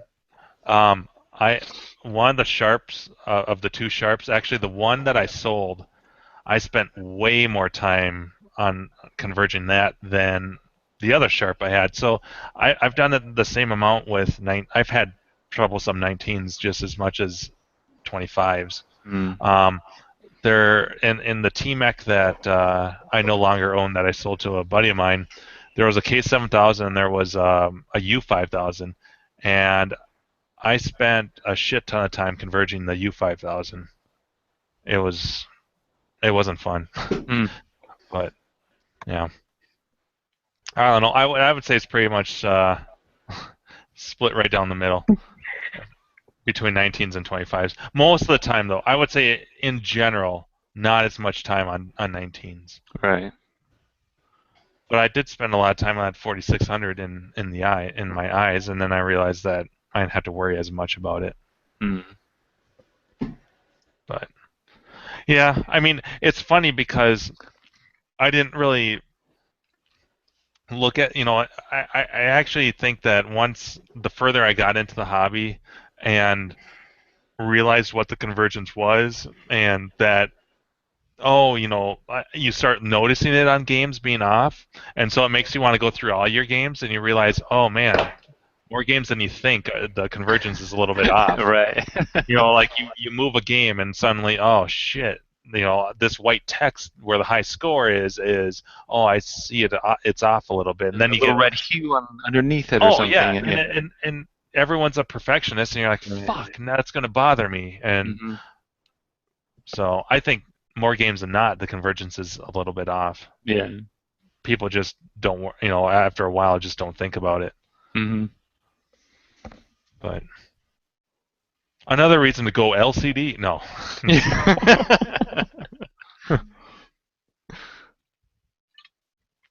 It is rewarding though once you get it pretty much dialed in. all that Yeah, time. it's cool to see just this 20, 30-year-old technology being that crisp. You know what I mean? This monster glass tube. It's just, I don't know. Oh yeah. It's just very cool. Yeah, and then you look at like John, and he's like, "Yeah, I don't really know what the right method is for this. I just fucking play around with this shit until I get it." Look, I'm like, "Holy shit!" That would, I feel like I usually spend, 15, 20 minutes on the static convergence, and then Right. anywhere between an hour and seems like 4 hours on the dynamic, because that's where all the time and trial and error is. Mhm. And it's like, I wonder how much time he spends on some of that shit. because Ironically, well, not ironically, but he has some of the most dialed-in monitors I've ever seen. Really? Oh yeah. I mean, he helped me dial in my X-Men monitor, and he's like, "How's that look?" I'm like, "It looks beautiful."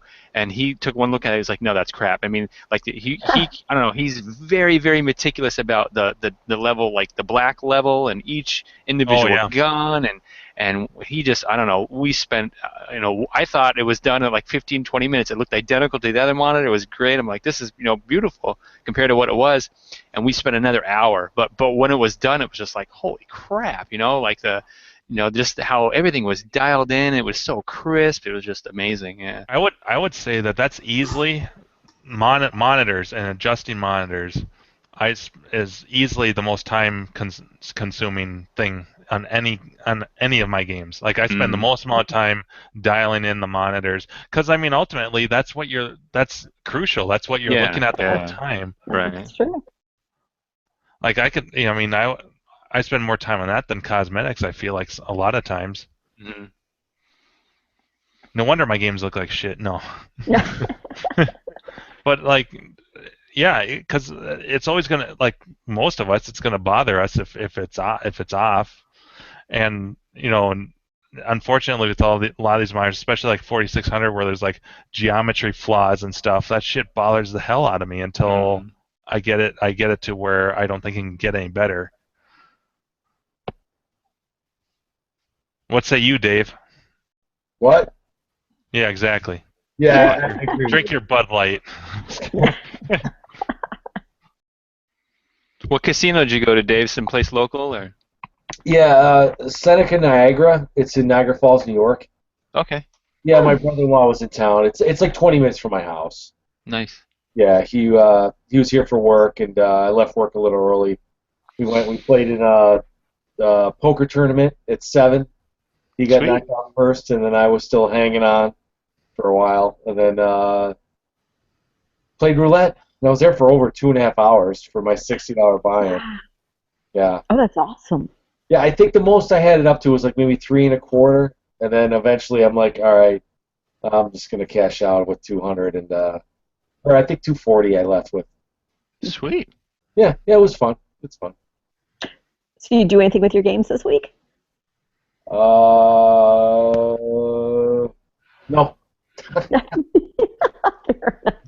Turned them on. Ian Kellogg, which I have right here, for the centipede behind me. Which this will be my first cap kit. I've never done one. Oh, nice.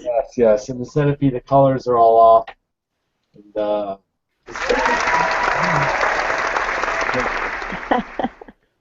but yeah, I'm in my basement, which kind of looks like a dungeon. That's why I threw the centipede behind me. It's an unfinished basement with which now I'm out of the garage because now my garage, I winterized it, so we parked the car in there. So everything that was the garage with the Donkey Kong and Asteroids are still in there, which have to come down here. But the basement's unfinished. It's got tons of crap. Hey, Dave, an unfinished basement is a blank canvas for wherever the hell you want to do with it. Bar on one side, some arcade games around the perimeter, draft system, there you go. Well, if you can see over my right shoulder, there's like the little brown stuff on the wall. That was corkboard. Oh. Attached to the wall. And I think actually on the one wall, maybe I could move the punch out, there's a mural of Electric Light Orchestra that was painted on the cinder block. I'm not kidding. I'm going to move the punch out and I'll show you in a minute. And it's still there. And so I think at one time this was the Raging 70s house. Because I pulled the Raging Huger. No, and there's two of the basement windows that are blacked out, like they boards over them. It was probably pitch black in here. Maybe it was a grow up. In fact, there was a block party, and we were the second owners of this house, and some guy down the street was home visiting his parents, and I had said, or we were talking, he's like, yeah, and he came down the basement, and he's like, yeah, man, the one guy was going down on the girl over there on a beanbag chair, and I was watching it on the steps. It was total 70s. It was funny. Hey, you guys, I'm gonna mute this, and I'm gonna move the bookcase so you can see the Electric Light Orchestra mural. It's pretty good, actually. Oh, nice. Is that a popcorn machine behind you? Affirmative. Yeah, that's Nice. And you know what? Right now, popcorn sounds good. Actually, I just made it 2 days ago, so I can still eat it. Thanks for reminding me. Couldn't be worse. I've left popcorn in mine for a week and still eating it. Just need to put a little more popcorn flavoring on it. Oh, that sounds bad. Oh, soft and It's still squishy. fine. It's new pack. The stuff is preserved automatically with all the sugar. No. Yeah, but popcorn's not supposed to be soft and squishy when you bite into it. Put it on a baking sheet, throw it in the oven at 400 for a couple seconds. Oh. Just there you dry it go. all out. Get it nice and hard again? And you realize it was packing peanuts. Nicely done, Adam. Throw some popcorn flavoring on that. I have lots of popcorn peanuts for some stupid reason. I think it was from one of the boards I ordered. You can get That's not good. ones that are made out of cornstarch or potatoes. That's a great game. Potatoes. Potatoes. But poor Adam doesn't know what we're talking about. Yeah. This is a joke. Another joke that I missed. Yeah. Yes. So This is your punishment for leaving us, abandoning us for so many months. We actually have commented on just how many inside jokes we've gotten.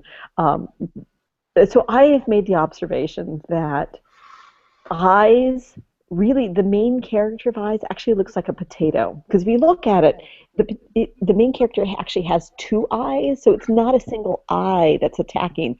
I think it's actually a potato with the two eyes. Oh, you're talking potatoes? We're talking potatoes because Adam was flummoxed by our reference. Flummoxed, some lawyer speak. Wow. I'm doing a test run on the games. Yeah, that's not a good idea, man. I know, You don't I have know, good I'm luck getting- with that. I'm getting cocky. Oh yeah. You had it, then you gave it to track and field, and then someone else had it. So now it's going to be Dave's because you've already had it. So your games are immune. It's His our centipede's arcade. gonna take a dump. It's arcade STDs.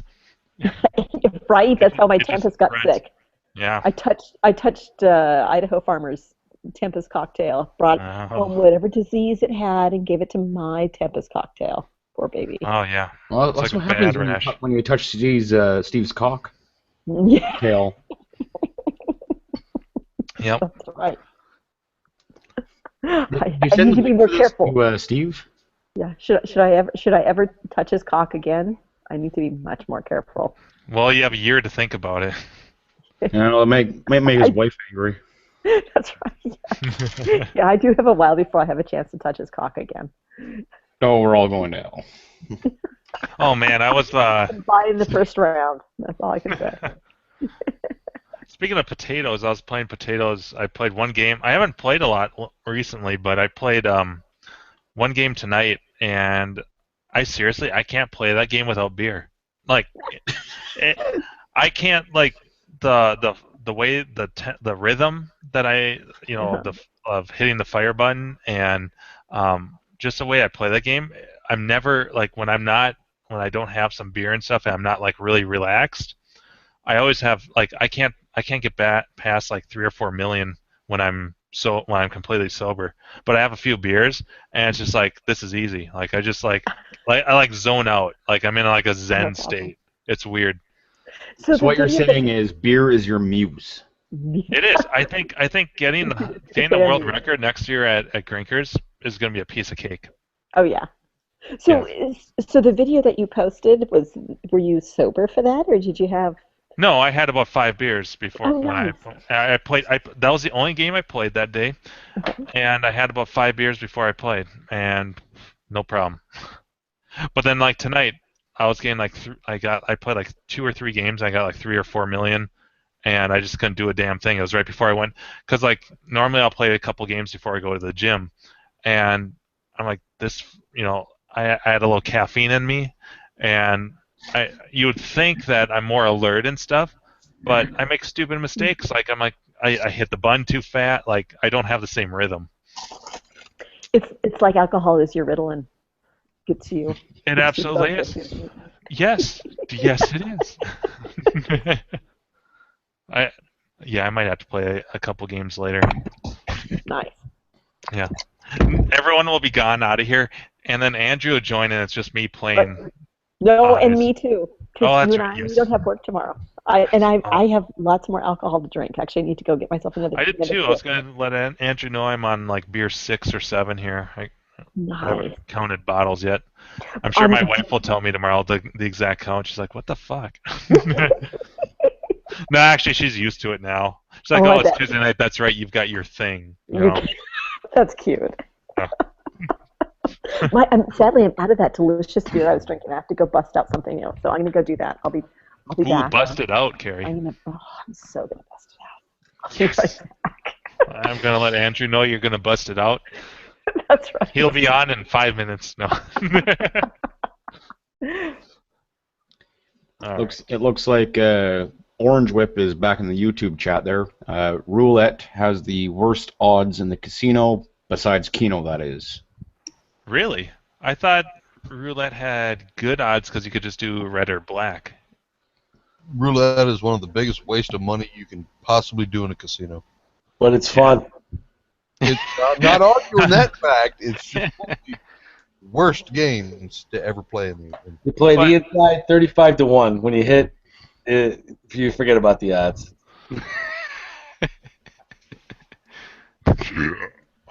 There's like a million ways to play that, right? That's what I'm saying. Can't you? Yeah, you can play red or black. It's 2 for 1. If you play the numbers on the inside, you just play a straight number.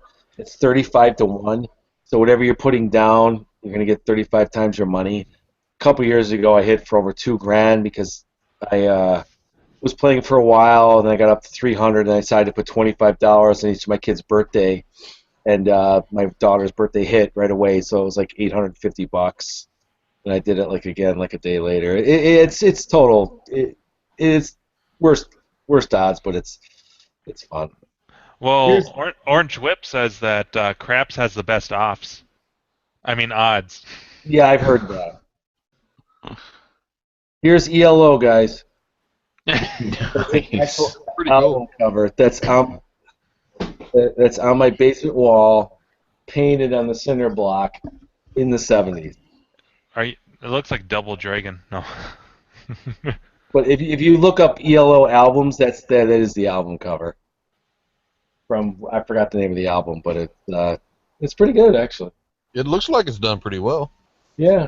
My one neighbor's like, "Don't get rid of that." I'm like, "I gotta get rid of that. I gotta paint the wall or something." Like I'm not gonna live with it. Just drywall it again. Hey, Dave. I just thought of a great proposition for you. Next year, Grinkers. Tell you what, if you get a Super Punch Out, I'll trade you Marvel Madness for a Super Punch Out. Oh God. I don't know if that's a good trade or not. I know. I still have that local guy, which I might throw a ton of money at with all the road blasters. Oh, right. Yes. Yeah. If I decide, I might wait to tax return and just what 1,000, 800. Just something just to like I want it. You're in my backyard. Yes, I don't care. You mean for the road blasters? Well, for the punch out kit in the box, and he's got 4 road blasters in decent shape. Besides, I have the piece of shit in the shed. But what would you offer? In my mind, I said I'm thinking $850 and see what he says or something like that. For the road blasters with four kits or 4 boards. I want the Road Blasters with the Punch-Out kit in the box. Or, I'm sorry, the Oh. Marble Madness kit in the box. Like, Oh, Marvel Madness in the box. Oh. yeah, he's got the control panel. I mean, I don't know if it was used. It wasn't used very much. It was a quick look. What's the condition of the cabinet? Well, he's got like 4 of them.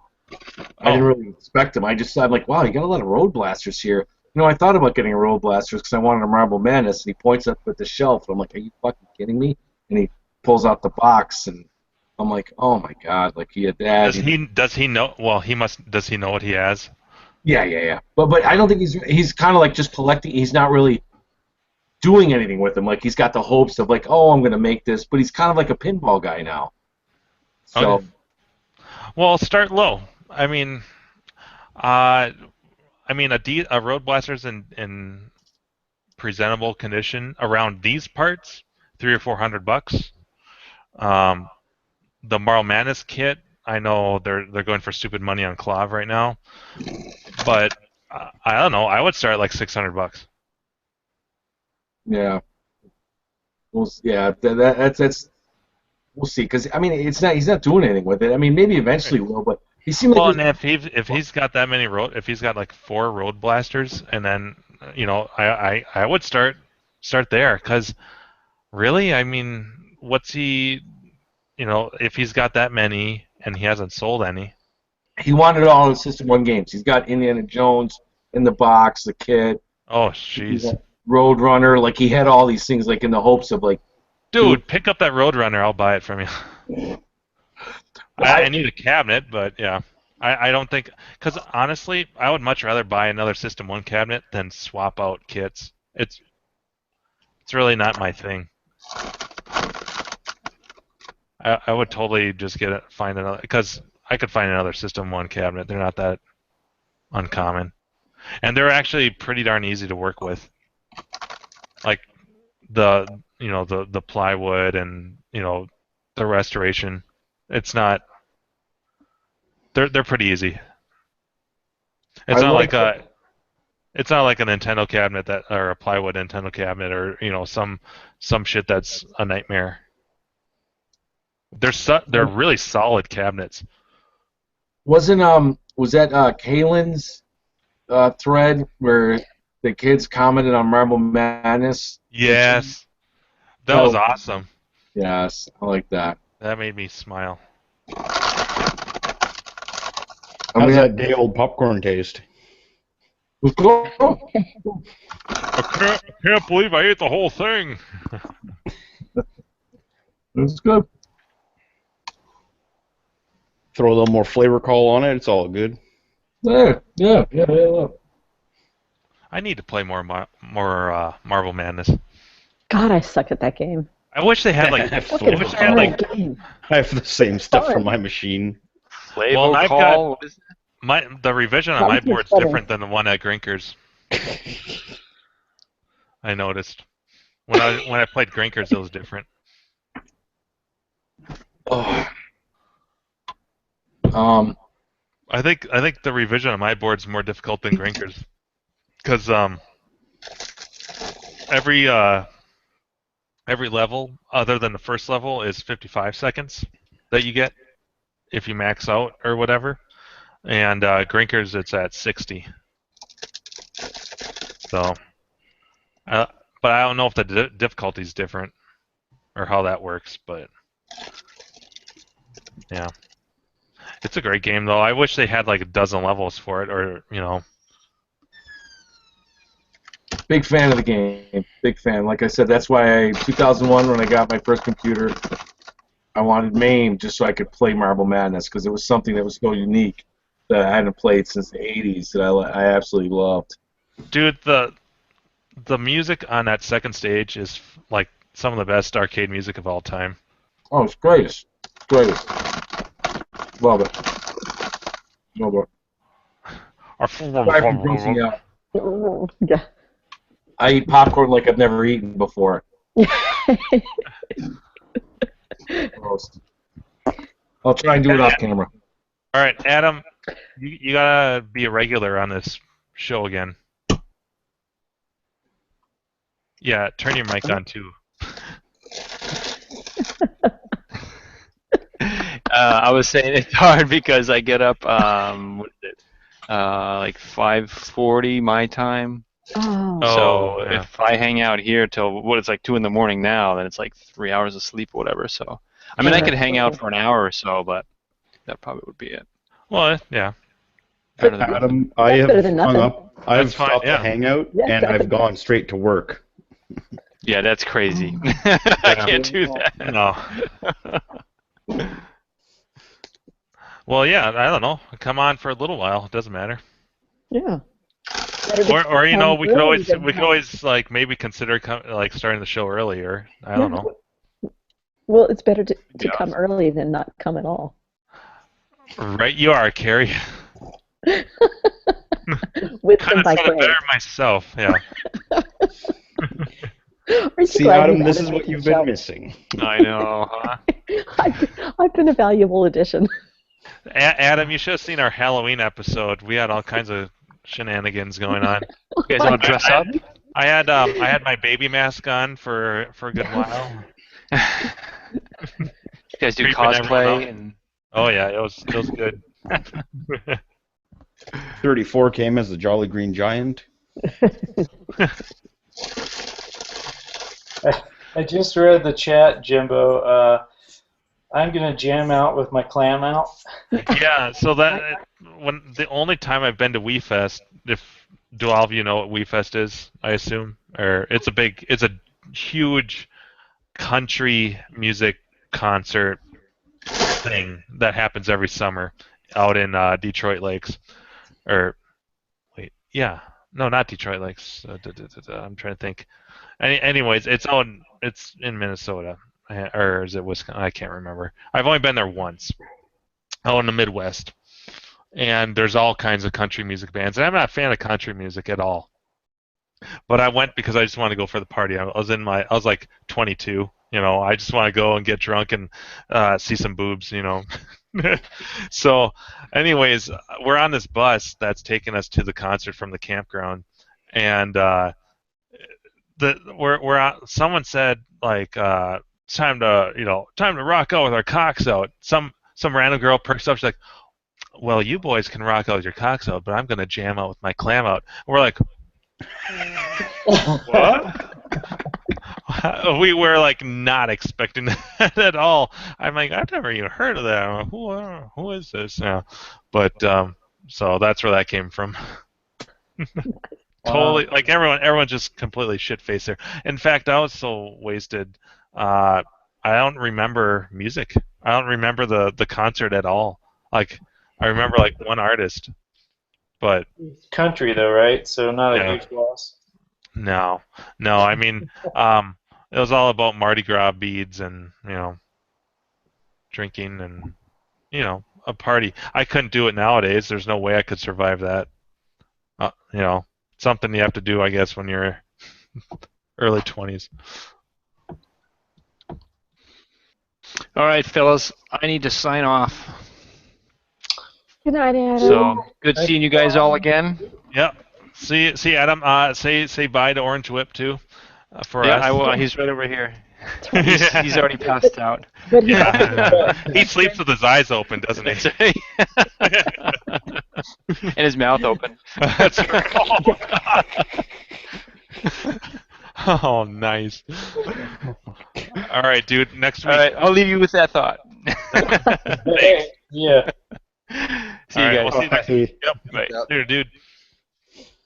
Well, I got a question for the group.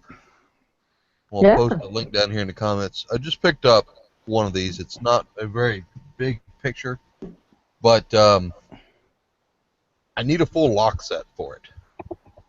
Holy shit. What the fuck? They're like candy machines. You can put Okay. prizes, candy, other things in them. I just picked up one, and I don't like all the locks are like there, but some of them are drilled out, and others I can't get into because I don't have the keys. So I don't know if anybody knew what or where to get any of those type of things for it. I haven't done any searching. I just picked it up like 2 days ago. Shit, I don't know.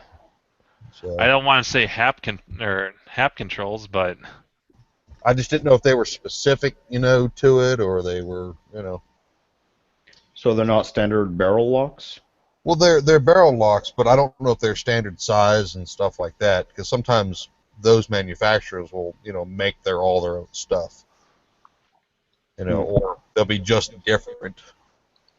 Like, they don't make those machines anymore, at least not that model. So, I'm just curious if anybody Yeah, knows I don't that. know.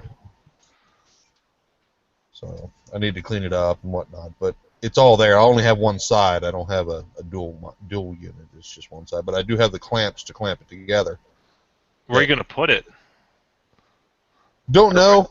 I'm not sure if I'm going to keep it or not. Give it to your girlfriend. No, she likes How about the some old candy, gumball. baby? Little girl. Yeah. No, she likes the gumball, actual metal, older style square gumball machines. So Oh, nice. I've got, I don't know, 20 or 30 of those, and I'm going to bead blast all down and redo, paint them, repaint them, stuff like that. So that's a project for the future. But yeah, between that and picking up a Blasteroids for 200. Blasteroids, huh? Interesting.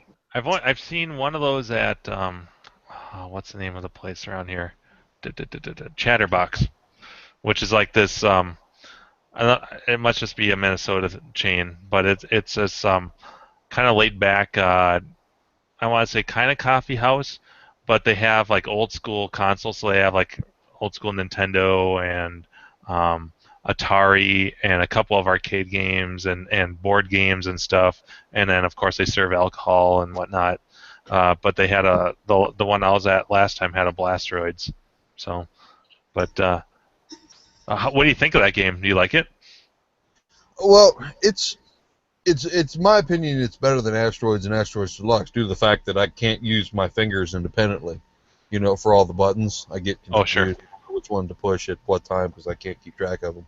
But this one's got a spinner and whatnot on it, so it makes it to where it's more like a joystick. Okay. Because I could do the one on the Atari because it had a joystick. When you played it on the 2600.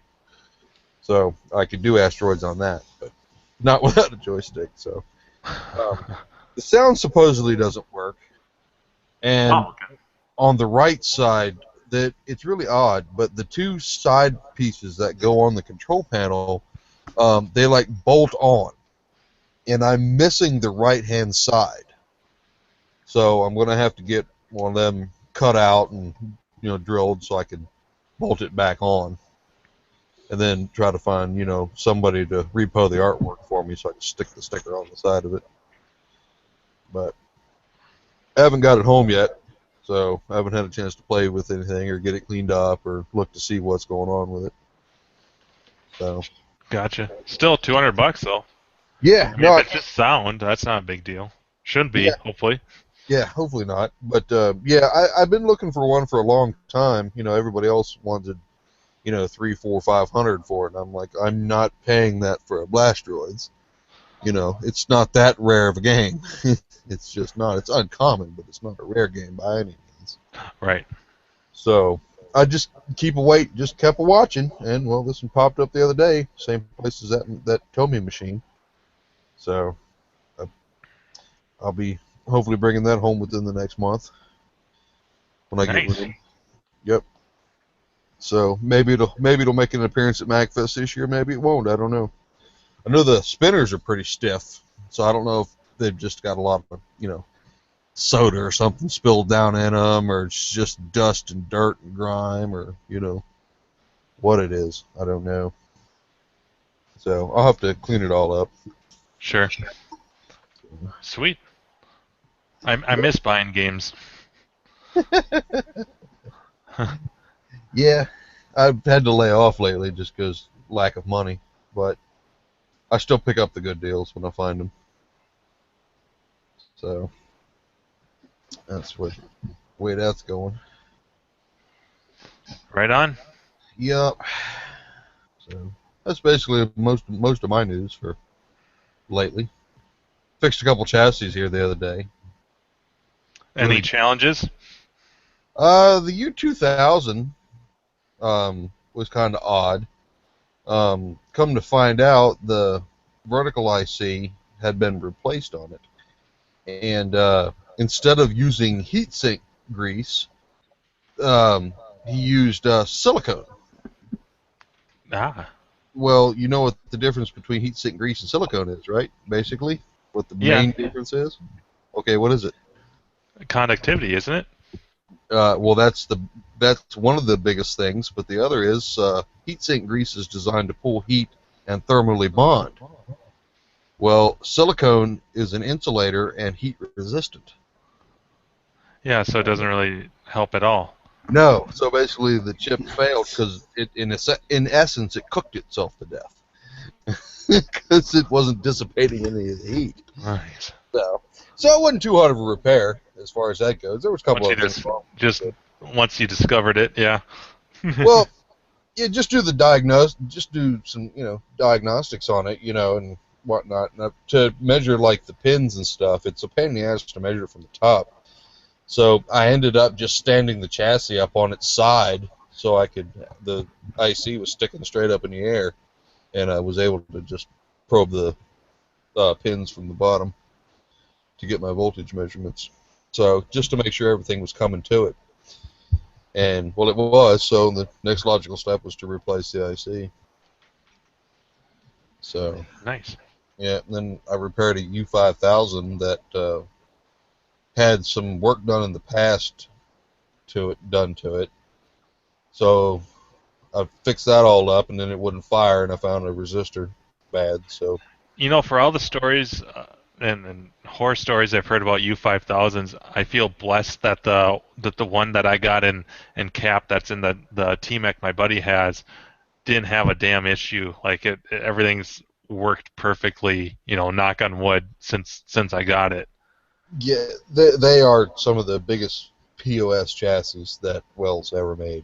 I mean, they're the bastard childs of that line, is what they are. That's why the 74 and 75 came out. It was basically the Wells apology for the disaster of the U5000. Right. They came out directly after that one. So, but yeah, I've had some stupid hard U5000s, and there's one or two that I had to put up on the shelf and just fix another one for the customer because I'm like, Lord, I've already spent a week on this thing. I don't have time to be futching with it no more. So I just fixed another one and sent them out to him and put that one on the shelf for a later date. Some of them I figured out and some of them I haven't. So they suck, dude. So next time it has any issues, immediately take it out, give it a good reflow, and just make sure everything's solid, check the caps, and cross your fingers. Right, yeah. They just suck. So the 7400 is probably the next hardest to fix, in my opinion. And now, is that a medium res? No, the only medium res is the 75. 75. Okay. Yeah. And basically in that line is the only two medium res. Sure. But yeah, the 75 is a real pain in the ass. 74, depending on what's wrong with it, it's a real pain in the ass. I find the easiest one to repair in that line, for me personally, is like the U2000. Oh, really? Yeah, it's a bit more finicky of a chassis because it was the first one they came out with. But once you go over it really well and pay attention to all the solder joints and just give it the love that it requires, it can be a very reliable chassis. Huh. So it sounds like though both the medium res are pains in the asses. Almost all the medium res chassis are pain in the ass. Oh, okay. Just in general, they work themselves to death. They work twice as hard as the standard res. So, yeah, same thing with the 4900, the 4915, the 5515, and the two different models of K7s medium res. They just cook themselves to death. They just do. Did Wells make any? They didn't make any 19-inch medium res, did they? Yeah, it's K7s. K7s and the 4915s, the 4900 series. Oh, okay. Yeah, they did. I didn't know the 7000s were. Is There's that no there's no 25-inch K7s. okay? They don't exist. Everybody seems to think they do, and they do not. But they did make the 19s because that's commonly found in APB and NARC and Tubin. Oh, Those are the three common ones found in those. okay. So, but yeah, they're out there. And then they also made the I think it's the D9500 series would do medium res. I believe that's what it would do. For the newer, for the digital series, that's what the D stands for, is digital. Oh, okay. Yeah. Yeah, there's a couple of those 19s out that are medium res in that family. D95 something. I've never seen one of those. I mean, I've seen pictures of them, but I've never had one here. So they're not real common. I don't think they made that many of them. That's probably why. Sure. So, but yeah, if you're looking for like a medium res monitor for a 19, the K7s are okay, but in my opinion, the 4915 are the best ones. Okay. In my opinion, they're hard. They're a little harder to find, but they're a much more solid chassis than the others. So That's why they're harder to find. No. yeah, they can be a pain in the ass to fix, just like the 5515s, the 25-inch models. They both can be a real pain in the ass. I've struggled with some of those, and it was just absolutely stupid fixes that you would never know to go look for. I just kept poking, and I finally found the problem. Nice. But, yeah, that was after some of them have taken me upwards of 2 weeks to find the problem. But those you just can't give up on because they're not commonly available. You know, it's not like your standard 4909s and 4906s and stuff like that. They're the standard res. They're a dime a dozen. I got dozens of them things around here. Fuck, I go crazy trying to fix monitors. Like you do. Echo. Oh yeah, I have mine too. Echo. But yeah, no, it takes a lot of patience and stuff. You gotta be willing to sit and do it, and just not get frustrated. Trial and learn the schematics and just learn the chassis. Kind of how they're everyone's different, but it's the same. So you just have to learn the little problems. You have to learn the tricks. I get pissed if I can't fix it within like 2 days. Oh yeah, you'd never. And then waiting for parts and I mean, I guess you don't really have. I mean, you don't really have that problem because you usually have parts on hand. But like, I just can't stand that shit. I think it's one thing and try to fix it, and I get impatient. Yeah, well, believe me, when I first started, I only did mostly K7s. That's all I did. Well, now I do, 8 or 10, 12 different models. But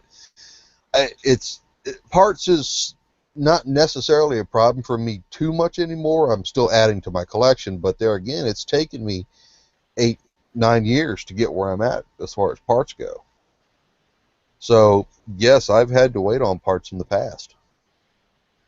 So, and right now, flybacks are one of the hardest parts to get. You just can't find them anymore. The manufacturers can't crank them out fast enough to keep up with the demand. Hopefully they keep making them. Yeah, like the day that they stop making flybacks, we're all fucked. Yeah. No, there's a couple companies that they're over in China that there's like 2 of them I know of that still make them, and that's what they do a lot of. So they'll make, batches of a couple thousand, every 3 to 6 months. So, but yeah, I know some people that are looking to get some others repoed that are not on the market. So hopefully within the next year or 2, some of those will be available. I'm trying to think off the top of my head some of the the 4600s don't have flyback replacements. Actually, they do. They're just not real common. Okay. Yeah, I think Chad still has some. I think. Yeah, How I think about? Oh, they don't have width coils for 4600s, but no 46 and 49s and 19-inch K7s do not have, and well 25-inch K7s don't either. They don't have width coil replacements yet. You know, you can sub them out with some others, but they don't work quite as well as they should. So I always try to avoid that. Always just try to find parts chassis, you know, wherever I can to get some of those hard to find parts. People ask me all the time, you know, hey, what do you want for them? And I give them a price, and they're like, well, that's just too high. And I'm like, well, either I sell it to you for, you know, X amount, or I put it on a chassis that I need to fix and get 3 times the amount. So why would I want to part with them for peanuts? Right. When I need them for repairs, you know? Yeah. It just doesn't make any sense, but people with only 1 or 2, 3 monitors, you know. Well, they should know what they're getting into, yeah. Yeah, you know, but for me, you know, my collection of games, I always need parts, and then, of course, I do it for a living, so I'm always needing parts. So, yeah, I'm always looking for busted chassis. You know, incomplete, complete, you know, just to find some of these obsolete parts. So, gotcha. But, yeah, if you want to learn how to repair them, come on down. I'll show you more in one day than you'll probably learn in your entire lifetime on how to fix stuff. So, yeah, it's dedication. You got to have it, or you won't make it in monitor repair. So, because I struggled with a 720 5515 for close to 2 weeks and burn up about between $40 and $50 in horizontal output transistors. I was going to ask you how often, like, you go through, like, when you're troubleshooting stuff, like, you accidentally go through parts that, you know, you are basically a loss. Not too often anymore, because I've been doing it so long. I've learned what to measure before I crank the chassis up, you know, going through the checks. But when I first started, I burned up quite a few parts that were unnecessary. But then there's a couple times on like a K7 that some of the parts you can meter before you crank it up, and everything will measure fine, but it'll fail under load. So the K7s, like yours, will eat parts. Like your bad flyback? Oh, yeah. Yeah, that's one of the biggest problems with K7s, is if the flyback's bad, you'll eat a couple parts. Yeah, that was a lot of fun, going through a couple HOTS and resistors, and that was a fun time. We had some good hangouts. Absolutely. But yeah, they're one of the most terrible. And then when you have a vertical problem on the the K74s and 75s, some of the resistors will keep smoking until you track it back to the one that's failing under load. So you can go through quite a few resistors on some of those chassis until you find the problem. But, you know, a 5-cent part compared to a $5 part is 2 different things. So, I mean, I don't mind burning up resistors. That don't bother me. Pull 2 solder points and pop a new one in and look back in the circuit to try to find the next problem. So, but fuck. All right, enough monitor talk. Shit, my mind's going crazy. What's up, Dave? We've got 2 80s sci-fi DVDs. Oh, seasons. 80s sci-fi seasons. One is superhero. Yeah, Elsa Galactica. BSG. Fucking love that show. 80s sci-fi DVD seasons. Pardon me. One is superhero related. Huh.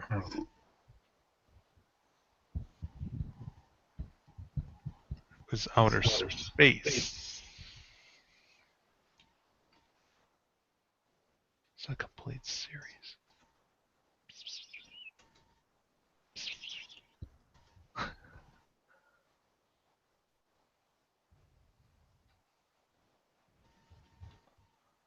What did I watch in the 80s that on TV, though, other than movies and Saturday morning cartoons?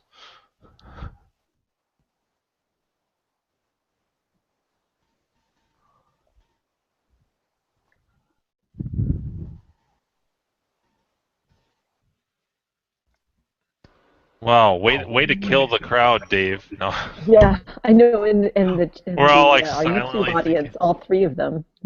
Did you read the question out loud, Jim? I did not. Okay, Okay, yeah. I'm sorry for our 5 viewers, including us. So no viewers, maybe. Yeah, I know, because there's actually like Dave close to posted a five. No, there are five question, of us. and 80s trivia. He's got 2 DVD seasons from the 80s, sci-fi DVD seasons. One is superhero related, and the other is outer space related. And his question is, what seasons does he have? Aaron already tried guessing Battlestar Galactica. Fuck, I can't. BSG was afterwards, but what about, so for the superhero, sorry, totally jumping in on you, I'm totally rude, Greatest American Hero. It sounds like Voltron to me. But Yes! Who knows her sci-fi? This geeky girl. Nickname, Nerdy Vixen. Winner, chicken dinner. Woo! I have another one. I was totally going to guess that. Sorry, totally stepped on mute. Oh, and I'm going to mute it because my dog's squeaking his toy. The white Volkswagen. The Volkswagen Bug.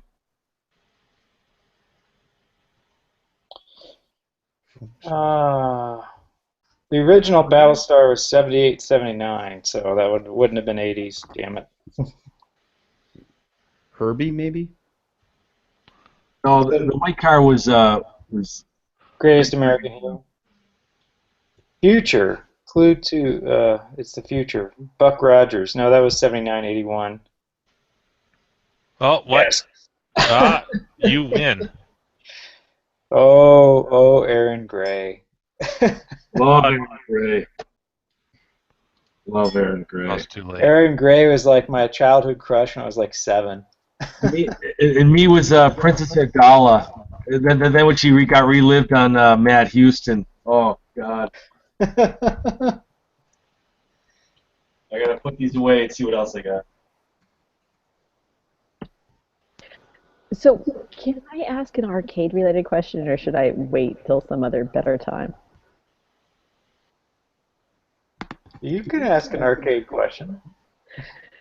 I feel like I shouldn't, because we're kind of in this groove.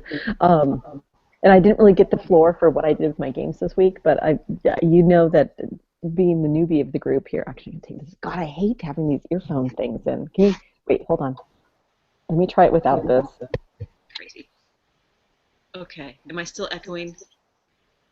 Echo. Can we tell yet? Echo. A little bit. Oh, fuck. Hate that shit. What the Wait. hell? No, it's not that bad. Okay. It's minor. Okay. Minor echoing. If it gets bad, I'll put my earbuds back in. It's weird though. It's totally weird having you guys like there in my ears, and then it's fine until I go to talk, and then it sounds. You don't like us in your ears. Well. No, I want you other. Not my ears. What is that?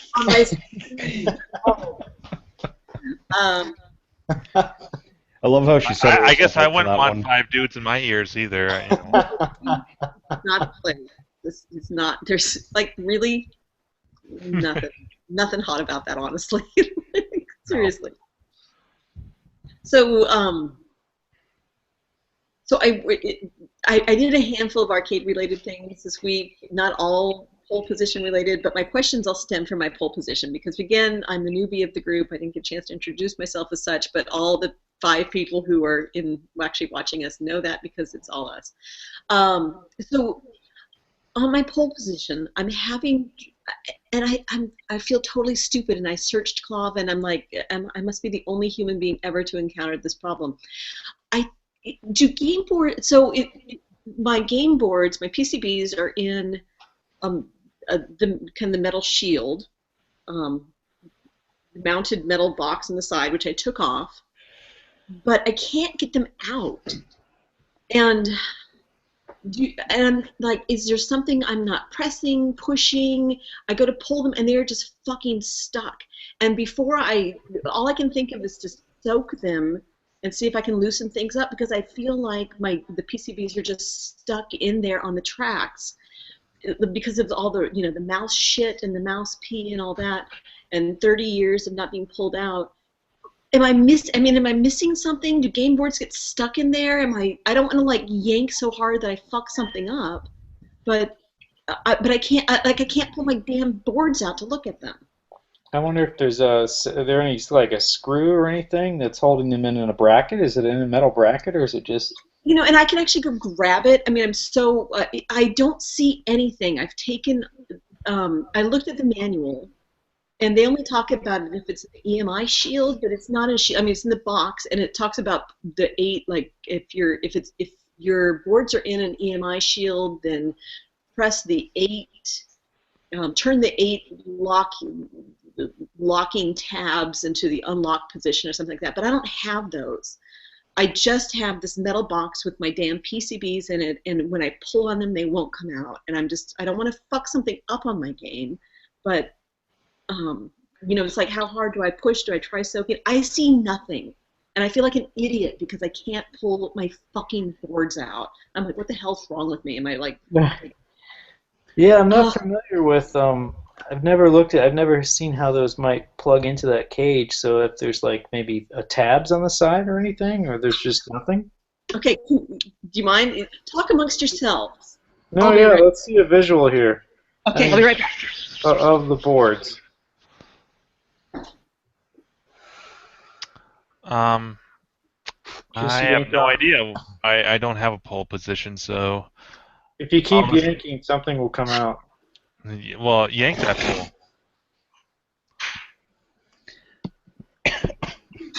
It's a very, very solid metal cage around those boards. And they're stuck. Oh. Okay, so See? This is shit. Innuendo, all that, but when it comes down to PCBs, this is serious shit. All right. Okay, I see. It is like a whole filter cage there. Yeah. So, and this is not. Thank you very much, Jim, for presenting this. Anytime. You can see on top the remnants of rat turd. Nice, right? That's a big cage. That is one hell of a cage. Why, thank you. Or is that a bad thing? I don't know. Is that a bad thing? No, I think it's a good thing. Ah. It's what it needs to be. Yeah, that's weird. So there's no tab or anything on the end that you have to grab onto. It's just kind of in there, huh? What are those white things on either end of the board? So I removed. So there's a little screw. So there was a little screw there. So this is the two. I feel like I should have taken you guys into the garage. So this keeps so the boards are together here. There was a little screw on each side of these two tabs that I removed. Okay. We need fucking Adam left too early. He could be answering your question right now. Yeah. Maybe next week. I can wait till next week. I mean, if I have to. Oh, I saw your dog. His back end, at least. She's like, fuck this shit. I'm tired of these arcade Get out of here. Yeah. She's out. like, this shit smells like mice. Yeah. Oh my God. It was so funny when she came into the garage. He was like sniffing like crazy on the machine. I'm like, oh, there's something going on here. There she is. Yeah, Plop. Yeah, exactly. And plop. She likes to be next to me. And then my other dog, who's not a cuddler, and so he's just on the floor usually. But anyway, so this, you can't really see this, but this wiggles together. So there's a screw holding the two game boards together. Okay, so it's like it's a spacer that you screw the other panel to. Yeah, and so when I go to pull on this stuff, there's nothing, and So I had to remove this entire cage. So it isn't like they expect, there's nothing on the backside. All I can think of at this point is that there's plastic cracks, and I'm wondering if it's just stuck in. The only other key to this, actually, I'll show you the bottom, which is less rat infested. Yeah, this is a $500 that I spent. Is that there are these little plastic tabs, but I think that just holds the cracks on and has nothing to do with actually holding the PCBs in the cage. So at the moment, all I can think of is just to take the whole thing and fucking soak it, see if that helps these things come loose. Like maybe they wiggle a little bit, but they won't come out. I mean, does anybody?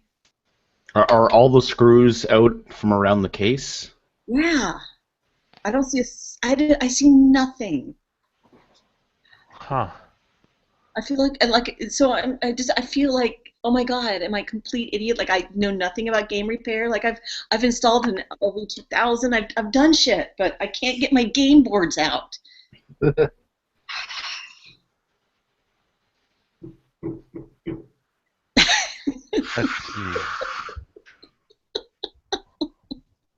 you have a flashlight that you can shine in and see if there's something at the bottom, maybe, holding it in?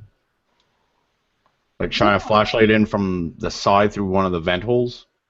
Yeah, I can try that. I don't think they would have put epoxy or anything on those, because that seems like a stupid idea, but you never know. No, that's true. You do never know. So I'm getting some advice that they can get jammed in there, so you just got to pull them out. I've heard that before.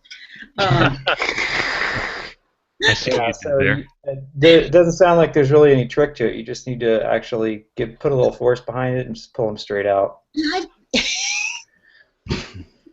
really? So, and I've tried that. Like I'll pull really hard, and it just won't come out. I just can't get it out. And like if I wiggle just one board, it's like I can kind of get a little bit of a. Well, sometimes wiggling gets it out. And back to the innuendo. Yep. Have you looked at the manual? Yes. Well, the manual basically just said to slide them out unless it's in the EMI shield, in which case then it has the eight.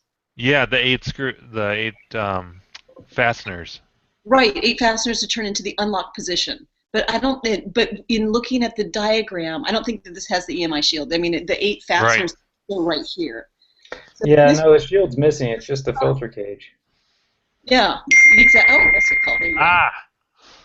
What? Ow. Oh, the loud ding. Yeah. Why don't you take? Are there screws that hold the holders for the PCB in going down the top and bottom of the cage there? No. Your left hand?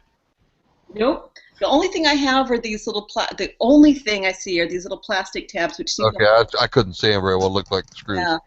Yeah. As far as I know, all you got to do is just pull them out. It's hard, but should release. They're just stuck in the plastic holder. Yeah. Do those plastic tabs, do they have a slip in the middle of them that you could squeeze them together?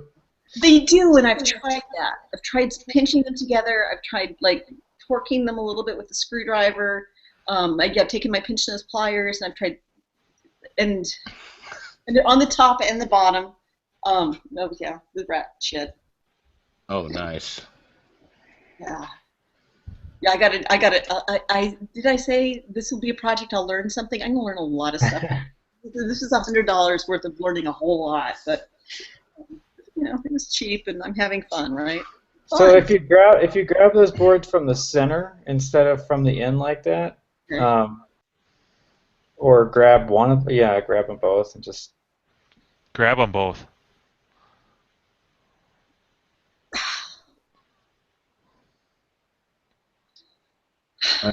Oh, there she is. I thought. Here, this way you can see better. You can see my Fitbit too. She's just gonna hit the camera. The board's just gonna fly out, just pow. Frankly, at this point, I'd be happy with that. I don't care if my Maybe computer. like a champagne bottle where you put the filter cage between your knees and then you just kind of pull and It's like a pickle jar. You know, you just twist, it won't twist off. Yeah. I'm really trying to get this off, but I just can't.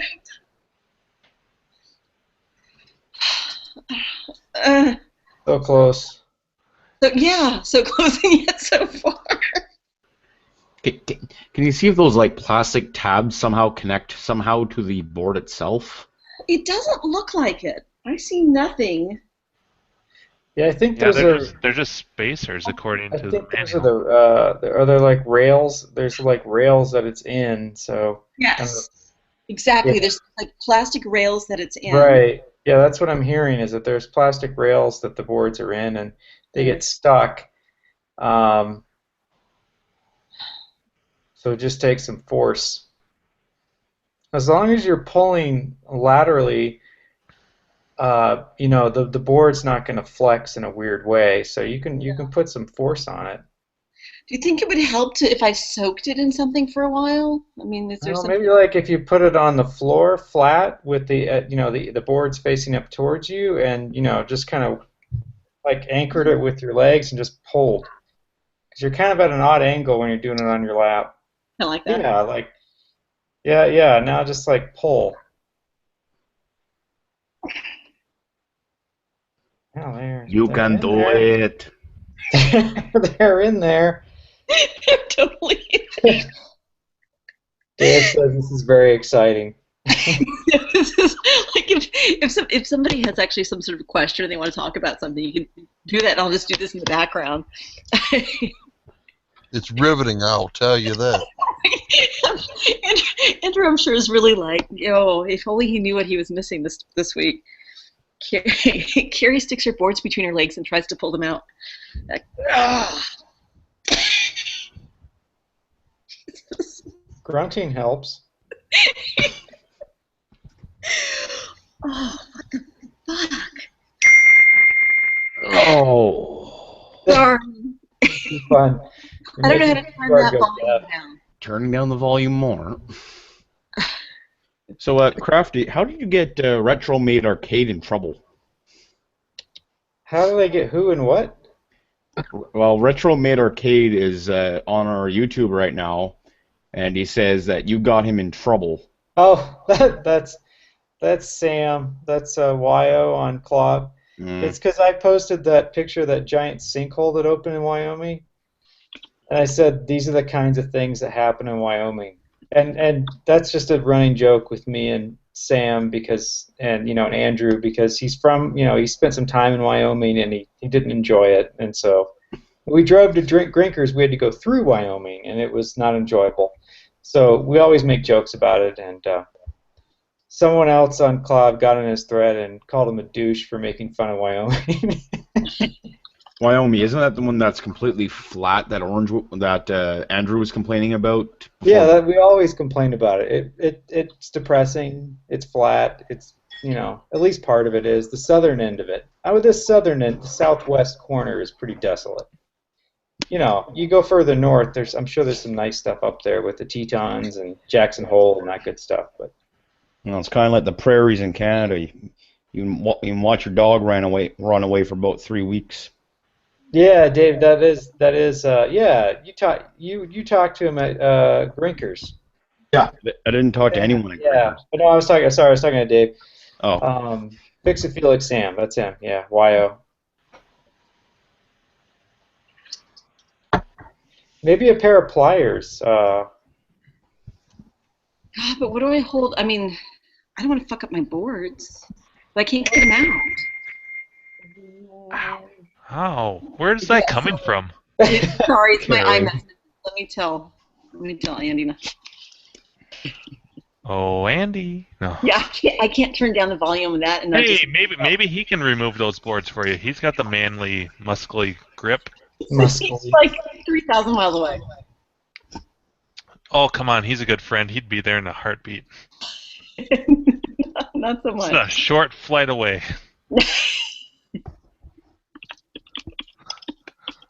I'm sorry, I can't wait till tomorrow, Andy. You got to be here now.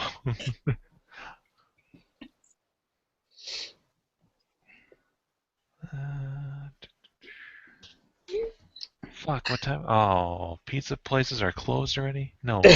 You're gonna order pizza? Oh, Yeah, I kind of lost track of time. Because I got home from the gym and I was gonna make I was actually gonna cook dinner and realized that shit, it's almost 10 o'clock, and I said I would host this. So I'll just order pizza. Yeah, I don't think that's gonna We happen. lost Dave. He just dropped out. oh. Bum bum bum bum.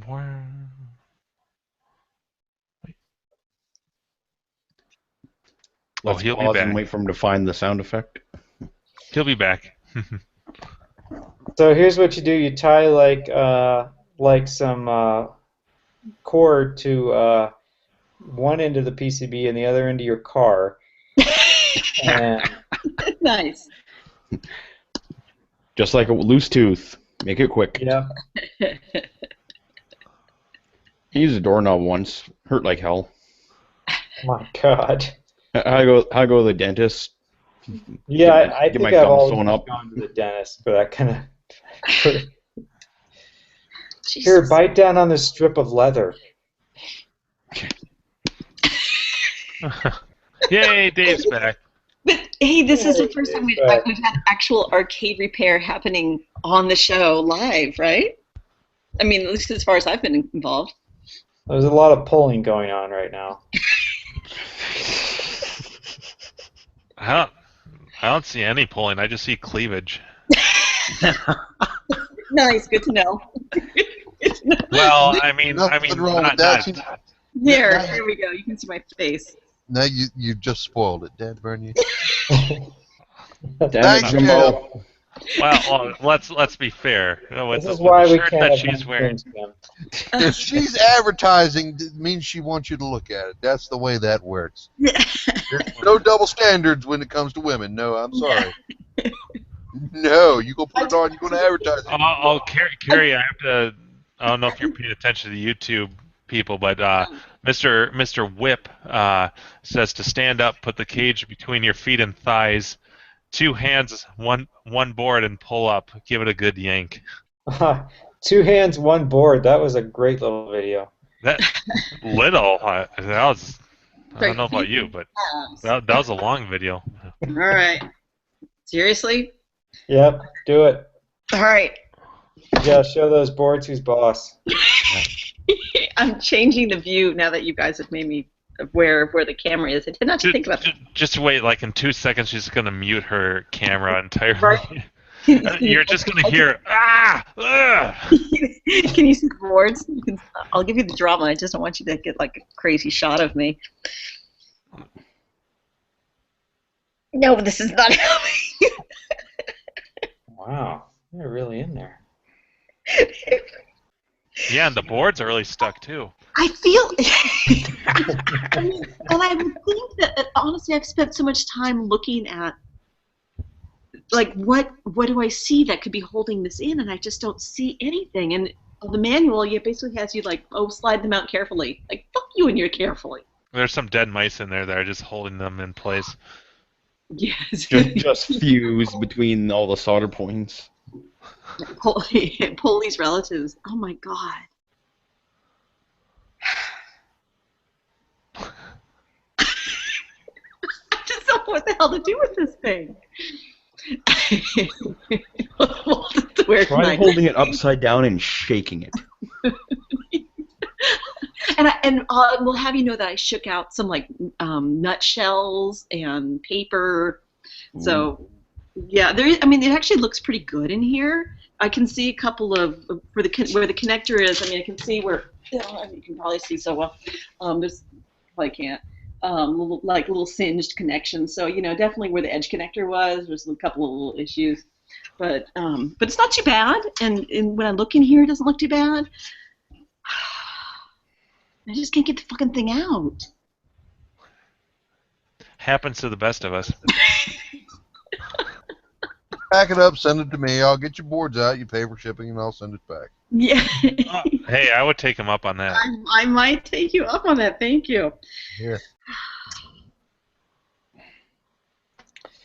Well, get one of those little those grips that build your wrist muscles, and work out for like a couple weeks, and then try again.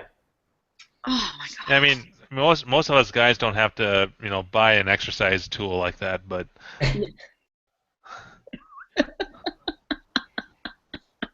we have certain exercises that just build those muscles right up. You get plenty of practice. All right, I'm trying the orange whip version one more time. Oh my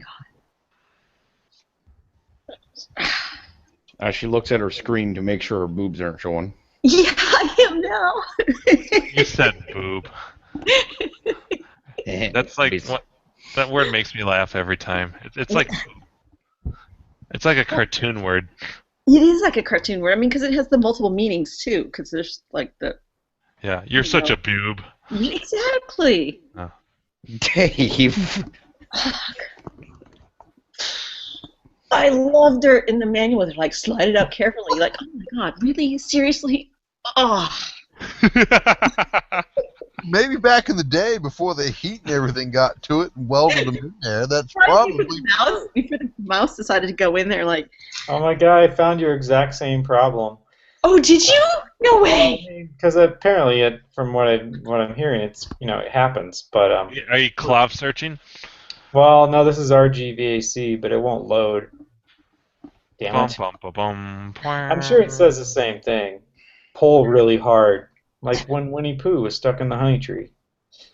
Hey, I like that one. Yeah. Christopher Robin. Everybody just grabbed him and they pulled and pulled. Yeah, well, how'd that song go? I don't know, but after that, he wasn't allowed around small children. You're talking about the... No, that's Bill Cosby. Oh, sorry. You're talking about the theme song from Winnie the Pooh there? Jared was stuck in the honey tree. Yeah. I like the scene where he's like when he's first stuck in Rabbit's hole, and Rabbit draws a face on his ass, like of a moose, and he puts like the antlers on there, and come on, you brought it up.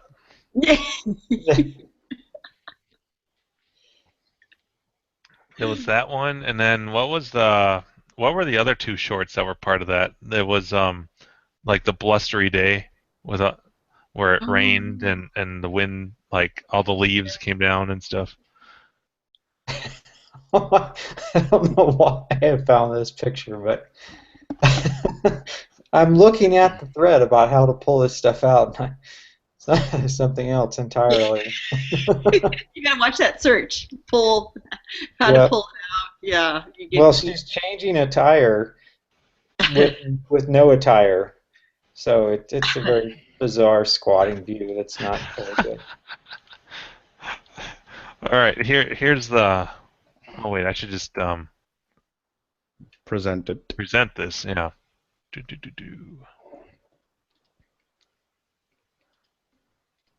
There. That's what I'm talking about.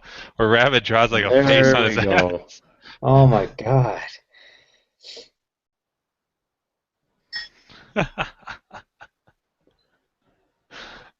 Yeah, good times.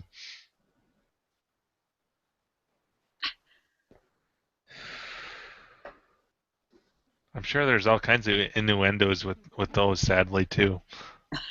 Like, what are you doing? If they have it for Care Bears, they're going to have it for Winnie the Pooh. Oh, yeah. Yeah. I feel a little guilty for coming up with that name, because I had no idea about all the dirty Care Bears. That's right. No, it's still amusing. I remember one year there were half price after Christmas. Actually, I'd seen it. I think Safeway or whatever version of Safeway it was where I was living at the time. They had a Winnie the Pooh chocolate in like the Christmas. He was like kind of like dressed like a Santa with a Santa's hat on, and the name was Santa Pooh. I just couldn't. Oh God! Pass it up. Santa Pooh. Santa Pooh. Oh, did you read? Let's see. Brad says that another option would be to, pardon me, put it over two items like between two tables, upside down, get on your back and yank. Oh, Get on your back and yank. yeah. So I'm laying on the ground. Let Holding it? gravity do the work for you.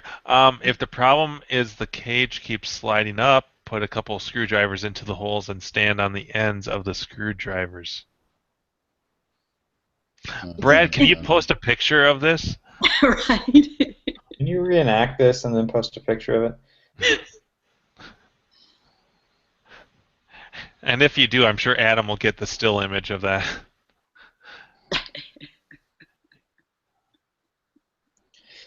I'm sure he's serious. I just can't visualize like what exactly how that would work. Sounds like kind of a yoga-like position. You In have the to do bottom of the cage. downward dog while holding the board. With your feet behind your neck. No. Oh. I honestly don't know. Well, you might have to take a break and try again tomorrow. Nice picture. Nice picture of the burning. Well, that's why I was thinking if there's like crud in it, like maybe it would help if I soaked it all.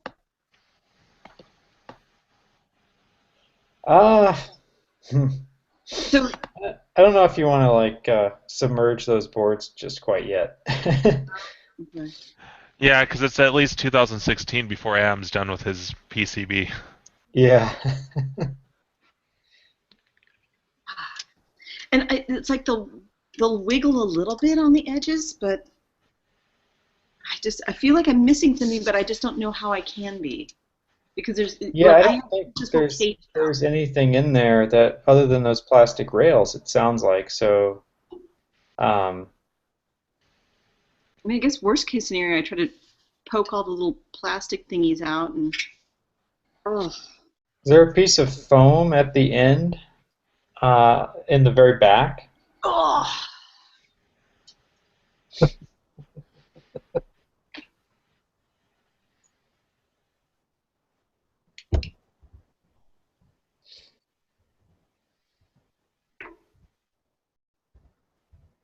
Maybe it's like the sword and the stone, and the right person has to pull them out. I need to be. Thanks, Dave. Dave wished me good luck. I want it to happen. Now it's like if you don't get them out, I can't sleep tonight. I know, right? Yeah, I'd love for it to just happen thinking on about here. that. That would be so awesome. I don't see anything offhand, but it's kind of hard. I mean, this is a fucking big ass box. Yeah. So I stepped into that one. Whatever. Fine. Okay. Innuendo is one thing. It was a slow pitch. No one took it. Yeah, it's all right. It's all right. Went right over the plate. I just watched it go by. Big box is nothing to joke about. That's right. I can show my big box on the YouTube on the YouTubes. On the Yeah, internet. I mean, it's so big you have to kind of back up. I did. It's true. The box is actually almost bigger than me. Bigger than my head. That's. I mean, That's a the box. proportions are crazy. And solid too. Very Oh, rectangular. wow. Ouch. Yeah. I know I should be gentle with my box. Wow. It's good knowledge to go by. Yeah. Good motto. Always be gentle.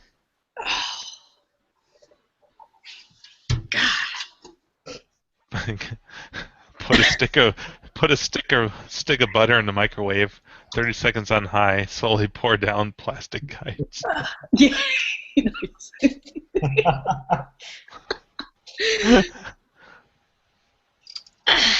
Solid advice from Brad. Yep. Butter up the sides.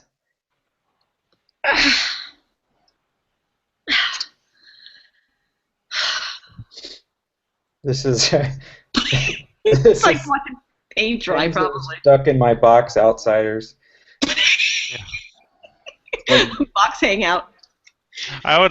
It'd be great, like just some random person tunes in like right about now, and it's just Carrie go, ah, ah. Can't get it out. Yeah. You guys can talk about other stuff. I'm just No, gonna- this is more. I don't know. It's kind of distracting. How can we talk about anything else when there's so many dirty thoughts going through our heads right now? Yeah. Oh. Hey, Crafty, have you played any Eyes recently? No, I haven't because I don't have a MAME set up and it doesn't work on my iPad. You know what? I think, well, unless you're playing on an actual cabinet, I think the game's hard to play in MAME using like a keyboard. Yeah. Just because of like the feel, like how, because you know, like with a keyboard, it's not like a leaf switch, and it's not as what's the right word? Reactive. What am I thinking of? Responsive. Right. And so it's hard to get like the quick, like back and forth. Oh like, yeah. to make turns real quick and stuff like when that. You're just going back and forth, shooting both left and right really fast. Yeah. Or up and down. Yeah, I'd kind of like I think I'd want to play like on a PCB in a cab, or Right. at least in a cab that had a leaf spring joystick. Mm-hmm. A Wicco maybe, nice little Wicco. Yeah, absolutely. Yeah, it's silly. It's like both Eyes and Nibbler, they're fun games. Outside of like the latest like Rockola, John's Arcade craze that he started. Well, not so much John's Arcade, but maybe the Arcade Outsiders podcast and Yeah, Sean John's really. Restorations. We could probably scoop those up like for $300 or $200 a cab. Now they're like a Nibbler. John Exidy just sold his Nibbler. A Nibbler he picked up about a month ago, I think. He sold it for like $1,200, and I saw it the other day in his storage unit, and it's not like a great looking Nibbler. I mean, it's a little bit rough. I wouldn't even look for a Nibbler. I mean, even if you like the game, I would just look for a conversion, because so many of those games were conversions. Like I was telling you, my Warp was converted to a Mr. Do. So I mean, like a lot of those games are really, I mean, most of them are conversions. So I would just, if you're looking for stuff, just keep checking, Craigslist or whatever. Even if it's not, especially if it's not a game that's listed as one of the Rockola games, a lot of times you'll recognize the cat. I even saw a bunch when I was right before I got married. We were up at in my wife's hometown in northern Minnesota, and we were at this hockey arena, and one of the games was a Rockola. It was a blue Rockola cab, either a jump bug, probably a jump bug, and it had been converted to like a 1943. So, Oh wow, yeah. Yeah, so they're. I think Rockola made a lot of those cabinets. I think people just don't know what they were because so many of them got converted down the road. Yeah, it's a good idea to look for conversions and. Yeah, and I think that's where you get just in general. Like even if it's not a Rockola game you're looking for, so many of the classics were converted, and so I would just get in the habit of checking, especially if all the games you're not interested in, just keep checking and look at the cabinets, and you'd be surprised.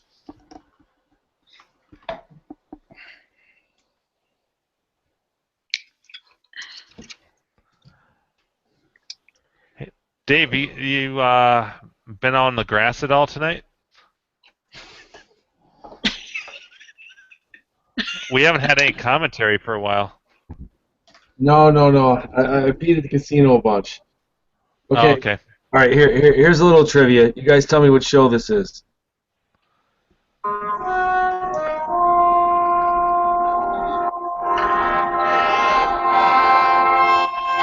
Oh, that sounds so familiar. Sounds like Little House on the Prairie. No. For Richard Campbell, 1,000 names, Oh, 1,000. Fugitive. Here he is, Johnny Sherman, warehouse worker. And as always, for a fugitive, Load is a heavy one. You guys ever watch The Fugitive? I fucking love The Fugitive. The Fugitive. The old black and white. Jim, you ever see that?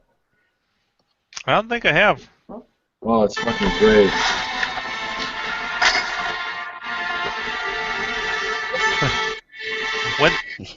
When did that show come out?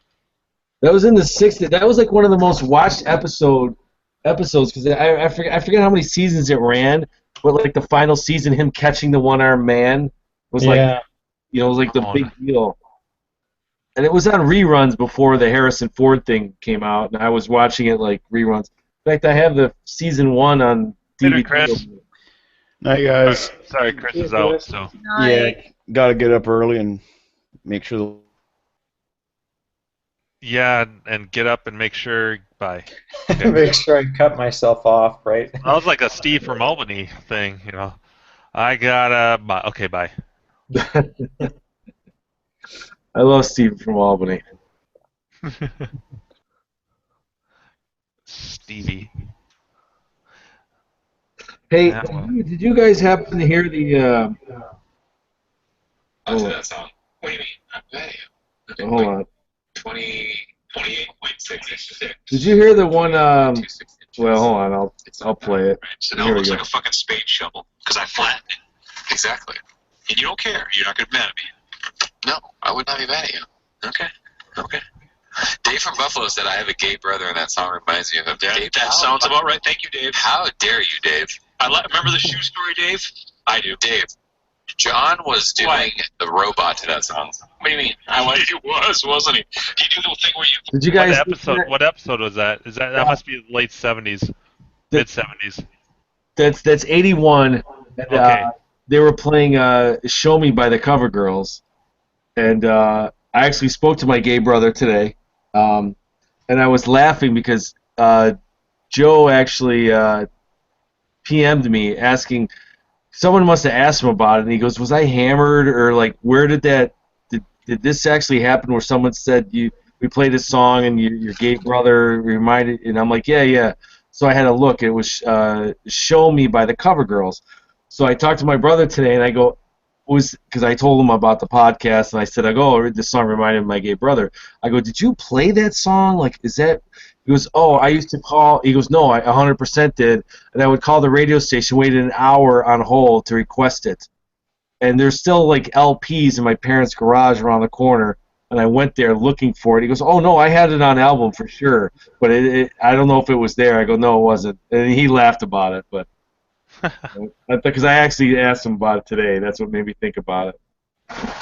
Yeah, I'm almost done with episode 74, so I'm getting close to the end of the line because they haven't had a show for a long time. So hopefully we'll have some best of shows here in probably by 2016. So Jim, what are you going to do with all this? I know you're going through. Are you just going to have a compilation hour and a half of the best? It's going to be more than that, Dave. It's going to be. There'll probably be like 3 episodes. It sounds like a copulation. You're gonna have you're gonna have a copulation. Well, that's kind of. Just go back. I'm not sure I can release that information now. Well, I had a conversation with John out at Grinkers about the shows, and I was giving him some like my ideas and whatnot, and he's all cool with it. Like what I want is I want him and Sean and Joe. I want them to do like official intros and outros for these shows. So like they're box set extra with the director's cut narration kind of thing. Well, maybe no, that's too much. but no, I want it to be like an official thing. So I was running my ideas by John and telling him like what I've been getting, and so he's like, yeah, that's cool. This is the way that we've done it before and whatever. And especially where they're still not on like a network. So who knows when they'll be back regularly. So it'd be cool to have these out there, and I kind of want to put it's going to be more work. But I want to do, like for each episode, have the timestamps and a very brief snidbit of what each thing is, so people can skip to a certain. If they want to hear something, they know where each of these clips are on the episode.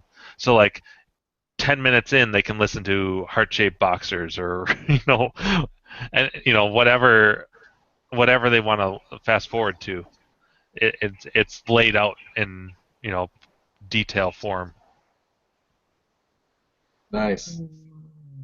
But yeah, it's been like it's so much work. Like it's fun, but it's also work because I have to like pay attention. Like I'll listen to this shit in my car, and it's like, oh, okay, yeah, that is something that I think is really funny. So I make a note of it on my phone, and then I get home, and then I add it to my document with the timestamp.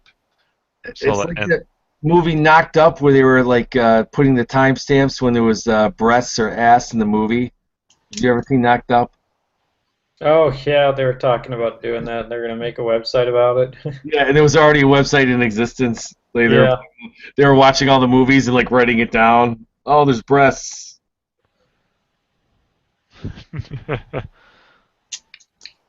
Oh, I gotta clock out, guys. I'm out too. I'm fading. Oh, I'm never out.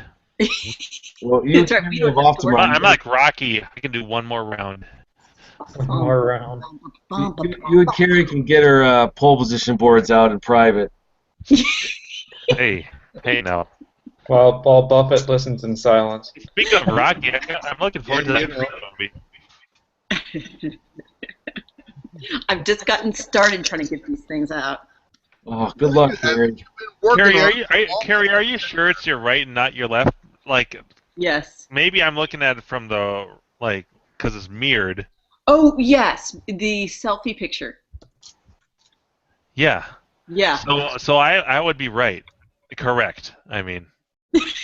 Yes, that's true. From the selfie, you are correct. Okay. I thought so. And Okay. so that must mean you're right-handed, aren't you? I am right-handed. Aha! See? Because Yeah, flashlight model. Okay. for me, it would be my left Oh, as well. And I'm right-handed. yeah. Oh, interesting. Yeah, I wonder if that's common. I think so. We can discuss this more later. Yes. All right, guys, get the fuck out of here. No, I'm just kidding. We got some inside jokes going. I'm sorry. Oh, So, Dave, what are you going to email me about? Or are you just getting contact info for all the cool people? Already emailed you. You did? Yes, while we were talking. Yes, pay attention. What? Get it? I hope I didn't delete it by a mistake. I didn't get a kickback. I don't think so. Oh no, did I delete it? Shit. Wait, is the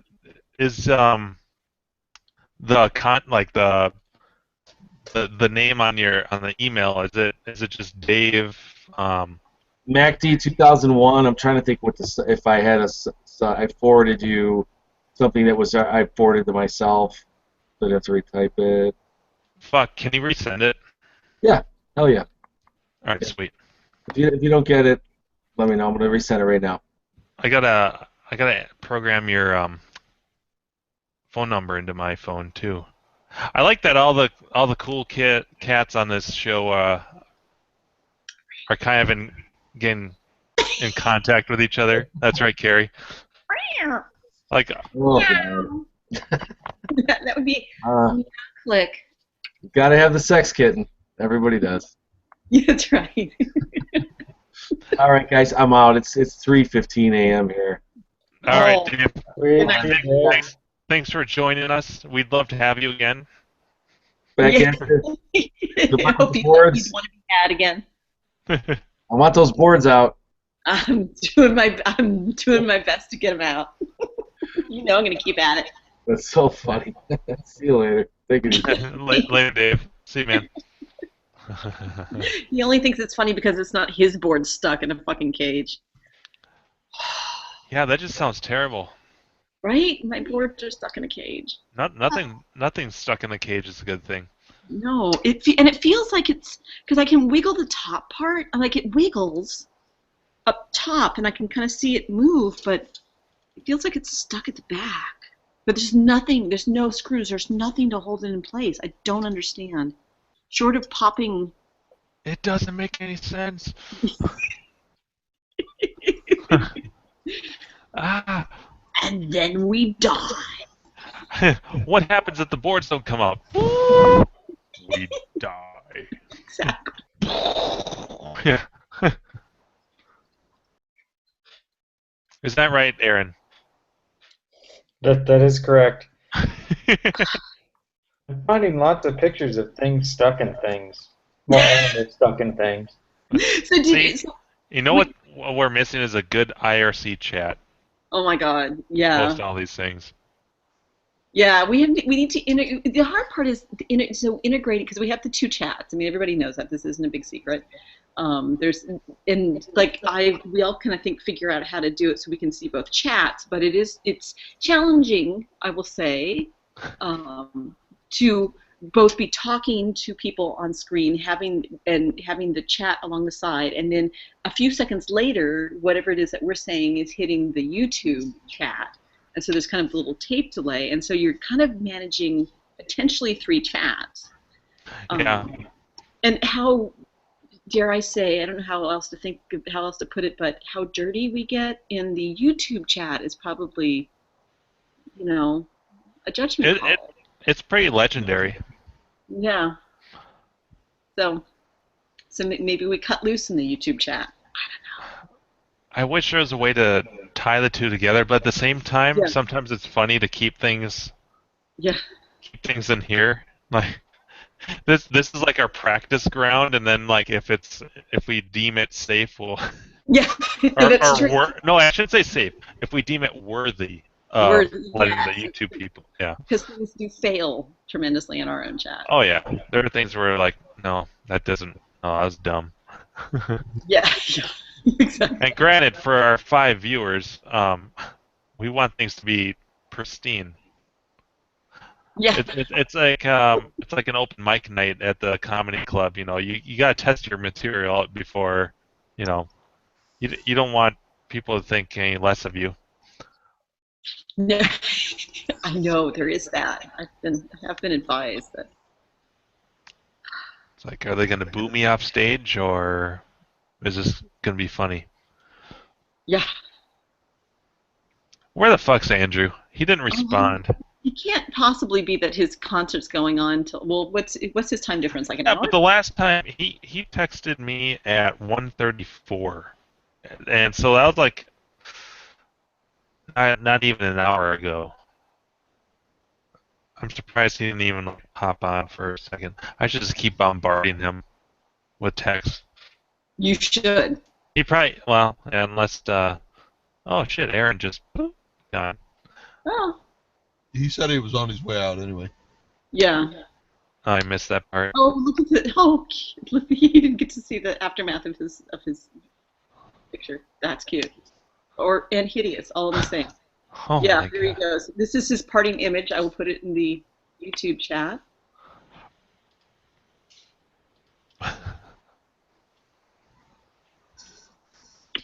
Throw that thing in the trash and be done with it. Oops. Oh, it wouldn't let me post it. You mean the last link you posted? Yeah. Nope, it's not. Yeah. Terrible. Absolutely terrible. Throw the cat and all right into the trash. This one?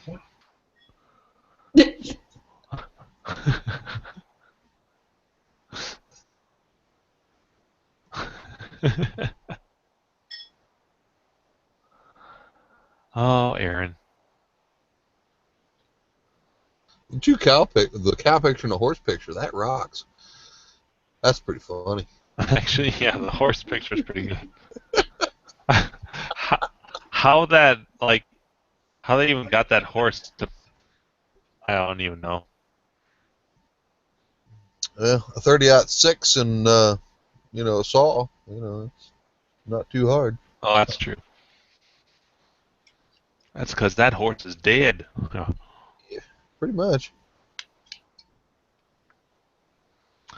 I didn't realize that as the host for this thing, I can see the amount of viewers. I don't even have to have the YouTube link open. Interesting. Oh, that's cool. Yeah, it just shows like at the bottom. Oh, we gained a viewer. Whoa. No way. Why? Oh, we were at 615, just like that. It just it just changed like instantly. It's like, oh, back to 6. Woohoo! Maybe it's Andrew. He doesn't even want to come on. I know, right? He's too good for us. He's like at a concert. I don't know. He seemed pretty excited earlier, Carrie, when the three of us were talking about the other show. Yes, indeed. That's what he's waiting for. By the way, I broke a nail on this. Oh. I'm trying to tug. I mean, I don't obviously pay much attention to my nails. I'm not one of those kind of girly girls. Which finger is it? It's actually this one. It's not even a fun one. Oh. Break the fun one. It's yeah. This one's fine. This one, not so much. But somewhere in there now, amongst the rat shit, is also a little bit of my fingernail. Well, it is what it is. Yeah, that's all right. I'm gonna keep tugging while we sit here. Hey, that's the way it goes. What are you drinking tonight, Carrie? I showed you earlier that I had that really good maple yummy beer. It was an amber ale with like a maple something or other. I got it from Costco. It was absolutely delicious. Right now I have a Speakeasy Prohibition ale that I'm going on. And that other one was big, and they're all pretty high alcohol content. So, woohoo. Yeah, we can tell. Right? I'm the soberest one on this podcast. Oh, by far. Me and Carrie have been drinking like... We had this planned. Oh, yeah. I was like, I can't wait. I get a Wednesday off? How weird, First time ever I've had Veterans Day off. Yeah, I don't think I've ever had it off either. It's so strange, and it's right in the middle of the week, so it's like a pseudo Friday.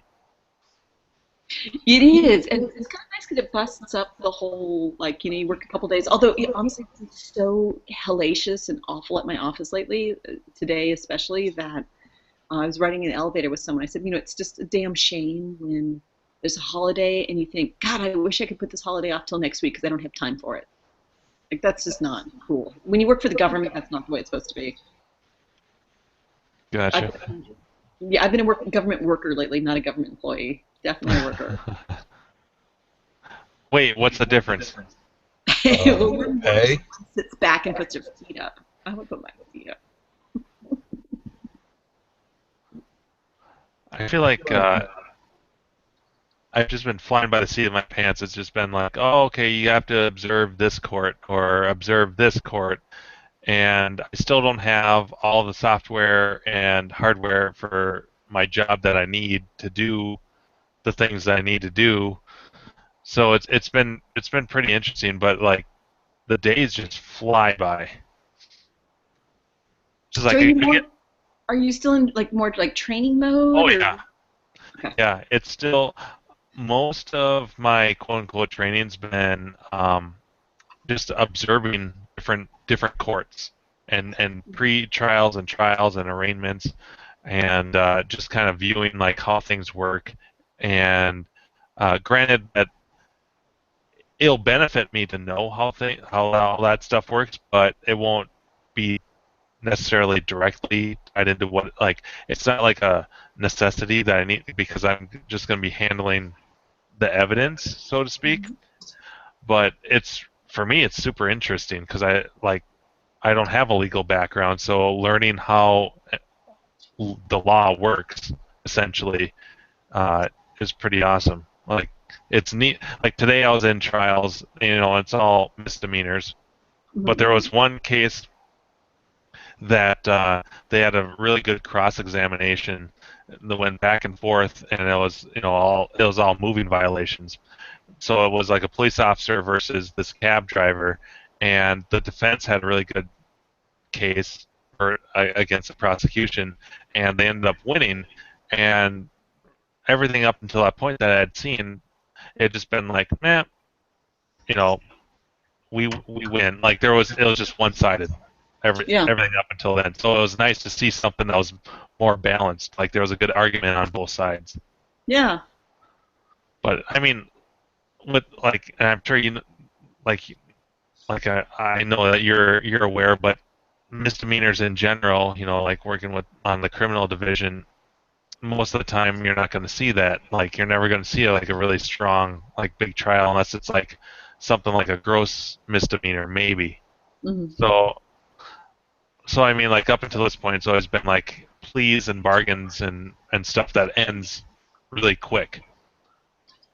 Which is honestly is most of criminal defense. I mean, whether it's misdemeanors or felonies, and I will say where you're more, at least in my experience, where you're more likely to deal with the misdemeanors that go to trial or end up being something bigger, are those where it's first-time offenders, so it's a bigger deal for them. But you can also end up where the conviction or admission on the misdemeanor ends up implicating their parole violation, or some sort of sort of felon. So if they're on parole, some sort of parole, then you end up. And actually, there's times when, in fact, I remember having a trial where I didn't realize I was a baby attorney. Oh my God. On there, but I didn't realize that that essentially this was all about my client's parole, and it was so we had the trial. It was actually a court trial. My client was found guilty. He was totally fucking guilty, and he was sentenced to prison. Wow. And I was stunned. So normally for those of you, for the 4 people who are out there, generally, at least the way that it used to work, we've had criminal justice realignment in California, so it's a little bit different here now. But generally, any kind of, if it's a misdemeanor comes with a jail sentence maximum, usually of 1 year. It can be 6, usually 1 year is jail, and then if you're looking at, then a felony comes with potential of prison time. A wobbler is something that can be charged as either a misdemeanor or a felony. And so what my client was charged with was actually a misdemeanor, but it came because he was on felony probation. It actually, with a suspended sentence, he ended up getting sentenced to prison, which was like a jaw dropper to me as I sat there thinking, oh, my client will have this little tiny sentence. And no, not so much. My client went off to fucking prison, and I felt like a failure as a lawyer. I was devastated. I cared a lot about my clients. My clients tended to like me. Reputation in the jail, things like that. I think on a couple shows ago I talked about being fearful of one of my clients that who I told the bailiff that I was afraid that I would be injured. And that truly, in the years that I did that work, that only happened a couple times, and usually it was my mentally ill clients because I specialized in those. I represented a lot of sex offenders too, but mostly, but my mentally ill offenders were the ones where it was a little dicier. But anyway, so yes, you can get some juicy stuff with the misdemeanors, and they actually can go to trial, but it's certainly a lot less likely than. Right. I think I'm going to be dealing a lot of the more a lot of the trials that I'll be involved with will be civil, on the civil side, versus the criminal. But I feel like I have to deal with so far, all the work I've had, at least with evidence, has been on the criminal side. But I think when it comes to actual trials, that'll be on the civil side, just from what I've seen so far. Yeah. Which makes sense. I mean, because those are bigger issues, and lawsuits against the city and money. It's all about money. Yeah. But yesterday I was in Veterans Court, which is completely different than everything else I'd seen up until that point. You know, everyone's so happy and applause is going on. You know, it's something fairly new, like within the last 5 years, and so it's like, so I didn't even know that it existed until I was in there, and you know, veterans that have post-traumatic stress disorder and mental issues and have like most of them were all about like drug abuse and stuff, and they had completed their course, and so here's their certificate that they completed this and blah blah blah, and so there's like all kinds of applause and you're doing good. Yeah. Oh, that's awesome. That's some of the work I do is I help courts implement veterans courts.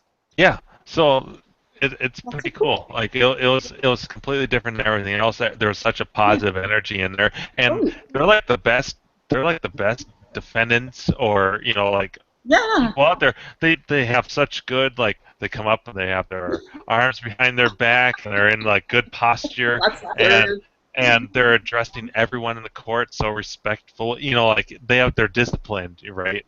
Yeah. And the judge that they had is in such a good, is very positive. So like there's such a positive energy going on. It's completely different than everything else. Yeah. It's a collaborative courts. It's one of the things I specialize in. I work to help courts implement veterans courts, elders court, drug courts, mental health courts, and in a lot of states they call them problem-solving courts. So, but it's basically the idea is you get all of the partners together, all the stakeholders, and you work to help solve the problem that's causing the person to come into the courts. So it's not just a revolving door. So that it actually helps the person heal. But on the other hand, you do have this hammer hanging over their head, which is what some people need in order to get that help. But veterans courts are very interesting. Working with the veterans is fascinating because there is a lot of traumatic brain injury and PTSD, and people don't understand that PTSD isn't so much an emotional thing, like, hey, this person didn't respond well to a difficult situation. It's actually biochemical. That there's actually things that go on. It's brain chemistry. Right. Yeah, it's a mental illness, so to speak. But I think they're referring to it as like it's problem solving court. Yeah. Like exactly. Which is different. Like it. Yeah. Yeah. It's a whole different approach to justice, and it's so cool. It's fun to get to work in that area, and the people who work in it tend to be very passionate. I'm fortunate. I mean, I have a number of different hats that I wear at my job. I don't actually go in court. For those of you who know, I'm an attorney. All three of you who are watching, I don't actually go in court anymore. I'm only talking pretty much to just you and Buffett. I don't go to court anymore. I don't represent clients anymore. I work on a statewide basis to improve the court system for California, and it's pretty cool work to help to look at these, and we work with the research and help convince folks that funding should be given for these courts. As well as, for hooking courts up and giving them information. That kind of right. So, there you go. There's my pitch for my job. Woo, go. Nice. California judicial branch. Woo, woo. Yeah, that's awesome. But that's so cool that you got to watch that. That's great. Yeah, I mean, every day it's been a different. Like today, today I was observing out of custody arrangements, but I was also with the trials I was in were with the visiting attorneys, so it was kind of painful to watch some of that because they're brand new and they're learning, and so they're stumbling a lot, and even though there's no jury, just the way that they're presenting their case and they're stumbling on their sentences, it's like yeah. It was a little cringy. Yeah, like I felt nervous for them, but it's cool. Like I'm staying in court for like 3-4 hours, and I'm getting paid to just observe, and then I get back to the office and I'm like, shit, I gotta eat lunch and try to get some of these projects done, and then I have to go back to court, and so it's pretty cool. Oh, The that's days cool. just fly by. Yeah. I mean, for the first like 2 weeks, and then I don't know what's after that.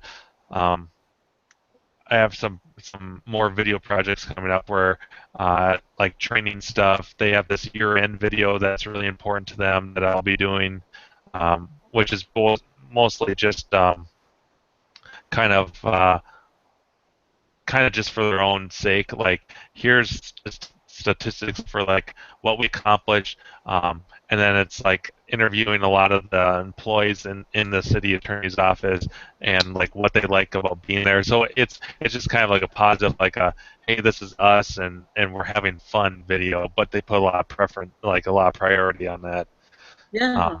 So so right now, and I'm still waiting on some equipment to get ordered. Like, it's weird because they had this big budget this year, at least, and it's getting towards the end of the year. So I'm hearing all these things like anything that you need or whatever, we need to let us know. We'll order it, and before the end of the year. And so I'm like, well, I'm so used to like a budget, and they're like, well, as long as blah blah blah. If you think this is what we need. Let's go ahead with that. So it's like a kid in a candy store. I'm like, all right, well then let's get this. That's awesome. You get the end of the fiscal year spend down, dude. I totally do with all that shit. That's awesome. Yeah, come about May, and it's gonna be like you're rolling in the money. Because if you don't spend it, you lose it. Right. Yeah. Yeah. And they have it's weird. It's like, and then with like how much of it, like I feel like, how could they have survived before without someone in my position? Just the way that they're and the way that they're acting, and so happy that I'm there. It's like, holy shit, because you guys, like everyone around me, all the paralegals, like all I hear is they're on the phone and yeah, can we get that video and blah blah blah, and I'm the only person that's handling all this stuff. So it's pretty nuts that they've survived this long, and that I'm actually frankly surprised that they don't have more people doing the same thing that I'm doing. But yeah, that's fine. It's job security, and that's the stuff that I'm passionate about. So whatever. I like working with this stuff. Hey, so I have a thought on this board that I don't know if it's a dangerous thought. So what if I got I'm thinking maybe like if I got a screwdriver and tried to like just pry up the bottom part of this, just like where these two clips are, because there's a clip up here and that are holding the boards together. Like with that. Like if you went in between what are you going to get underneath of? Yeah, so that it would like maybe break the seal of what's happening on this. Right. What are you going to get? Where are you going to get underneath of it to do that? I would have to put on. I have to get it right in there and just no. No. See, that won't do any good. You're just forcing down pressure on the other one. Yeah. Okay. What I would do personally is take Orange Whip's suggestions, like to get a good grip on the bottom of it, like with your feet, like on the back, on the short sides. There, the holes that are in the cage. He's talking about putting screwdrivers in there. That's correct. Put them in the very bottom two holes. So that way when you stand on the bottom of the cage, you're standing on the screwdriver handles, and you will be able to hold the box to the floor. Now what else you need to do is those metal tabs that are right there that are holding the PCBs down, you need to get a fairly sturdy piece of flat rope or strap that will go around and you can fish around behind it, and tie the rope in a giant loop from that one to the other. That way when you stand on the screwdrivers and pull straight up, you'll be pulling even pressure on them to pull it out. See what I'm saying? So I've tried to stand. So I tried standing, holding it with my feet and calves, as Orange Whip had suggested. So, but I didn't see the part about the screwdrivers. All right, flip the back of the cage up. The cage up. Okay. Now on the short side, you see where the holes are. Are there holes on the short side? No, there's no holes here. There's holes on the long sides. Yeah, there's holes on the long side. Yes. Okay. that'll be a little tricky, but you'll need to put holes on not the short side, the two long sides. Okay. The So two here, long sides. there's holes here. Well, yeah, you can put them there or inside the cage. See the holes that align all the way along the side? They go all the way up the side, all the holes right there, all the vents. Yes. Yeah, but on the long sides. Oh, yeah. Yes. Yeah. But, See, like I say, but they're up a little further than the holes on the back. Yes. So you'd put 2 screwdrivers on each side. Okay. That way, when you stand on the handles, it'll wedge in those holes, and you'll be able to hold the bottom of the cage to the floor using your full weight. I see. Okay. Yeah. Basically put the screwdrivers in Yes. here. Just to watch how they're positioned, because if you rock them in towards the boards, you'll scratch the boards. So you got to make sure that the handles, basically the handles have to touch on the outside, so that way the blade part is hitting the back side and the front side of the cage, not into your boards. Okay. Yeah, and the holes are pretty small. Yeah, So they're going to be pretty small screwdrivers. Okay. Yeah, and I have some small screwdrivers. So you can try that. They'll just have to be, they'll need to be 6 or 8 inches long on the shafts. That way you can get enough of the screwdriver in there and still be able to stand on it, because it has to be long enough for it to hit the floor. So that's the other problem. The other thing you could do would be to take and mount the cage to something, say, I don't necessarily want to suggest your door, but you could mount the cage to something very solid that you have around there somewhere that you don't mind putting some holes in, and then that way you wouldn't have to do the screwdriver thing, because you'd be using the 4 screw holes that are already in the cage, and then you'd still put the rope up where I told you, and that way you could pull, against it. Okay. And you could do that too. So, the other thing you could try is try and get maybe a little piece of or a little can. You don't need a whole lot because it'll run, but get a small can of penetrating oil or a tube that has a nice penetrate. Yeah, but get some penetrating oil and drip it. Put the cage vertically and drip it down on the sides of the board so it goes down onto the little metal or the little plastic clips to help release them. Okay. You get in, see what I'm saying, between the PCB and the clips, and that way the penetrating oil can slip between it, just like on a bolt or a nut that you're trying to let it kind of soak and hopefully release the hold that it has. Okay.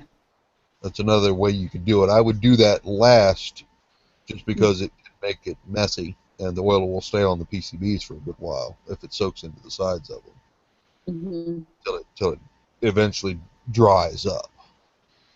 The other thing you could do would be easily take a small, like little half-pound hammer, and on each are the I can't remember, are they complete rails or are they individual little as it goes down into the cage, or is it one long rail, or is it a bunch of little pieces in there?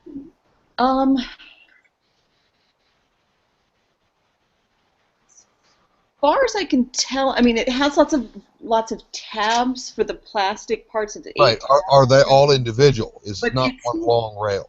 I don't think so. I think it's actually all one long rail. All right. The other thing you could potentially do, So at least no break between them, so I would think just one rail. Okay, then it might be, is take a little half-pound hammer and just easy tap all the way along each rail to try and break them loose. Like I said, don't hit it so hard, because you hit it too hard, of course, you'll damage the components, you'll break ICs and stuff. But just a little rap, just methodically all the way down it might loosen them enough to break loose the rust that's in between it, or the gunk, or whatever's holding the boards in there. Yeah, and I definitely see gunk and rust, little bits along the metal parts. So that may have gotten around, may have traveled. Yeah. I see a couple spots in looking through this. Okay. Yeah. All right, thank you for all of that. Sure. That's basically kind of how I would try it. Like I said, I would try the oil last. Okay, yeah, because it's messy. Yeah, it can be. But like I say, if you do the oil, just over the course of a week, just drip a little bit at the top and let it drain down, drip another little bit down, and just let it kind of work its way down as best you can, and see if it works as a last resort. And if you can't get it, send it here, and I'll get them out. Okay, thank you. Yeah, it's now that I'm looking at this, I'm seeing the gunk. I mean, it's just I see a lot of dust and grime. Yeah, if it was out like on a boardwalk or something near the ocean at one point in its life, or in a laundromat at some point in its life, even in a restaurant around the kitchen or the bathroom area. Oh, it was It was in a pizza place. The guy that I bought it from got it from a pizza place, and it was not working when he bought it. Okay. So depending on how long it sat there and what condition, that's where some of that oxidation and the rust could have, started to form and get around in there. Yeah. Gorf board sets, Midway card rack sets, have a real bad problem, kind of the same that you're having, but their cages are all metal, and the little tabs inside are all metal. The slots that go down into some of them, they're completely metal all the way down. So when you pull the boards in and out, it actually scrapes the solder mask and stuff all off. Oh, of the sides of the boards. Who thought of that? Good grief. Cheap metal stamp out. Yeah. Put it in a machine, make the die, clunk, make the die, clunk, rivet it together. Quick, simple. Monkeys can. No foresight, though, about what's going to happen years later, because they didn't care. No, and I don't know if you know, but do you know what the average lifespan of these games was supposed to be before they were trashed? No, I have no idea. 3 years. Oh. No way. 3 years. Holy crap. That's what they were built to last, about 3 years, replace them with the next news, latest, and greatest. The average lifespan, that's what they were, most of them were designed for back in the day, about 3 years. That was if you had the same game, like there are some games like Galaga, Pac-Man, Pole Position, when it worked, from time to time Galaxian, and of course quite a handful of other games that have stood the test of time. Those were really popular. But all the non-popular games, have you ever noticed how many they're not really of, and they've been converted? What was their lifespan? Between 1 year and 3 years, right? Wow. Or they were converted to put the next game in. Yeah. It's cheaper to buy a kit than the whole game. Yeah. No, clearly. So, what rules the world? The almighty dollar. If you're not making a dollar, it's useless to have. Yeah. Yeah, nobody's thinking 30 years down the line, which is what we're looking at. Operators didn't buy them to have 30 years. No, absolutely not. There you go. Wow, that puts it in perspective, actually. That's a really good perspective to have, and quite frankly, it makes it remarkable that we have what we do. It very much so, because thankfully these great big, huge operators over the course of time bought, hundreds and hundreds of these different games on occasion, and when they didn't make enough, they didn't have the time and or resources to convert every single one of them, and they just got stashed in a warehouse. So, and it's nice. There's a warehouse down in Virginia Beach area, about 3.5 hours, 4 hours from me. There was an operator in there. He did convert some things, but if a game stopped earning, he'd pull it off on a route, and stacked it in a warehouse. And I'm not talking stacked them standing upright. He turned them on their sides so he could stack them completely from floor to ceiling. And the ceiling in this warehouse is probably close to 30 feet high. There is a wall that is sitting on their side, 6 cabinets long, and 3 rows deep of nothing but Nintendo cabs sitting on their sides. Wow. He has another row that is either 2 or 3 cabs sitting on their side long, I think 2 rows deep, all the way to ceiling of nothing but Trons. And same with baby packs. I mean, just dozens of games like this. He's got hundreds and hundreds and hundreds of games stacked on their sides in this warehouse. Hundreds. And he's got some rare ones in there that are stacked 4 and 5 and 6 and 10 high. Wow. Yeah, it's a nutty warehouse. I've seen some of the pictures, and it will make you cry. I bet. That would just be painful. It would be so painful. Yeah, it's nutty. I know some that he's until within the last year, he's never sold one of them. Really? Huh. Been hoarding all this stuff for the past 30 years. Wow. In this just gigantic warehouse. Yeah, it's just nuts. So luckily I know a couple people down there, and they actually finally talked him into maybe selling some of the stuff. They've gotten a couple things out of there here and there, but it's only been a handful of games. It's not like it's been, yeah, I got this, 50, 60 games out of there. No, it's 10, 12, 30 at most or something stupid. Dude's been contemplating an auction, but then just backs out. Nah, I don't want to sell it. Some old dude, still thinks they're worth, hundreds and thousands of dollars. Now, some of them are, but not all of them. No. And they're not converted. They're still their original games. Wow. That's Millions. Yeah, right? Yeah. So, basically, it's sad to say, but we're waiting on the death game. Oh, yeah.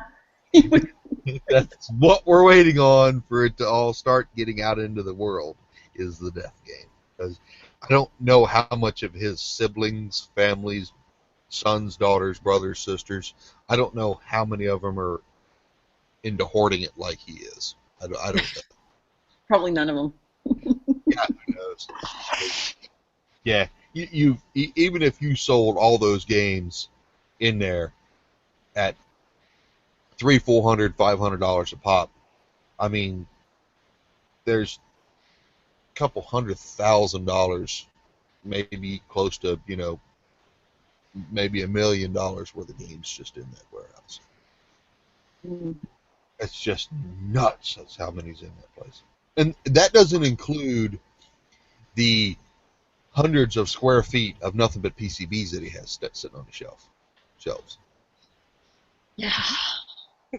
Oh, that's really something. Oh, it is. It is just nuts. So, I'll never have enough money to go down there and do any kind of auctioning, But whenever that day comes, save your pities. Because it's going to be one hell of an auction, I'm going to tell you. Whenever that day comes. But it's the same way out in California. There are operators out there with that type of inventory that don't sell. So he's not the only one. And then you've got the guy that actually does sell, because that's what he does for a living. You got the Coin Op warehouse up here, and he's got a warehouse similar to it, and he's looking for, and he just bought another space that's about half that size or whatever, 3/4 of the same size as the warehouse he has now. He's got like over 800 games, and and jukeboxes and other things in there. And he, like I say, he just bought another space just up the road for his showroom, just so he could separate the two, bring the working games over there to sell. But that's what he does for a living. So you can go up there and you can get smoking deals at the Coin Dock Warehouse. Wow. Nice. So, yeah. So I'm lucky enough to be semi-local to some of these guys, to get parts and cabs and other things that I'm looking for. So I do work for some of them, so that's even better. Yeah. Yeah, that's nice. Yeah. So. Oh my goodness. Okay, I'm giving up on my PCBs for tonight. I'm going to I think I'll try the hammer approach tomorrow. Yeah. That'll be the first one. It's the easiest one for me to try. Yeah, just easy tap. Like I say, it doesn't take much. You just have to break the stuff a little bit loose, so that way it give it enough of give enough movement to loosen the crap. And when they start to pull, if they stop, don't be afraid to push it back down. Okay. Yeah. Because if you push it back down and you can pull it up, just that even a quarter of an inch, you'll slowly work the rails and move the gunk around the rails. So, like I say, don't be afraid to make this process take an hour, 2 hours, 3 hours to do. Yeah. To get them out. Yeah, no, and I can do that. Been tugging on it for a while, but yeah, and it feels like it's just stuck more in the back than the front. Right. Now I'm looking at it. Yeah. I get a lot of PMs and emails just because of what I do for a living, but people they're always like, how fast can you have this done? How fast can you have this done? How fast can you have this done? And I'm like, dude, you've got to learn patience in this hobby. If you don't have it, you're going to break something. And typically, that's what happens. They're in a hurry to get parts and whatever, and they put them in, and they flip the switch, and poof! They let out even more smoke.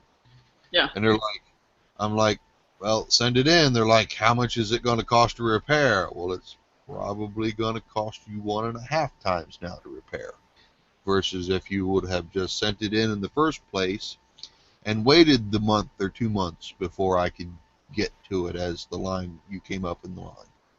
Do it the right first time. Now you've spent close to double what you would have paid before. Yeah.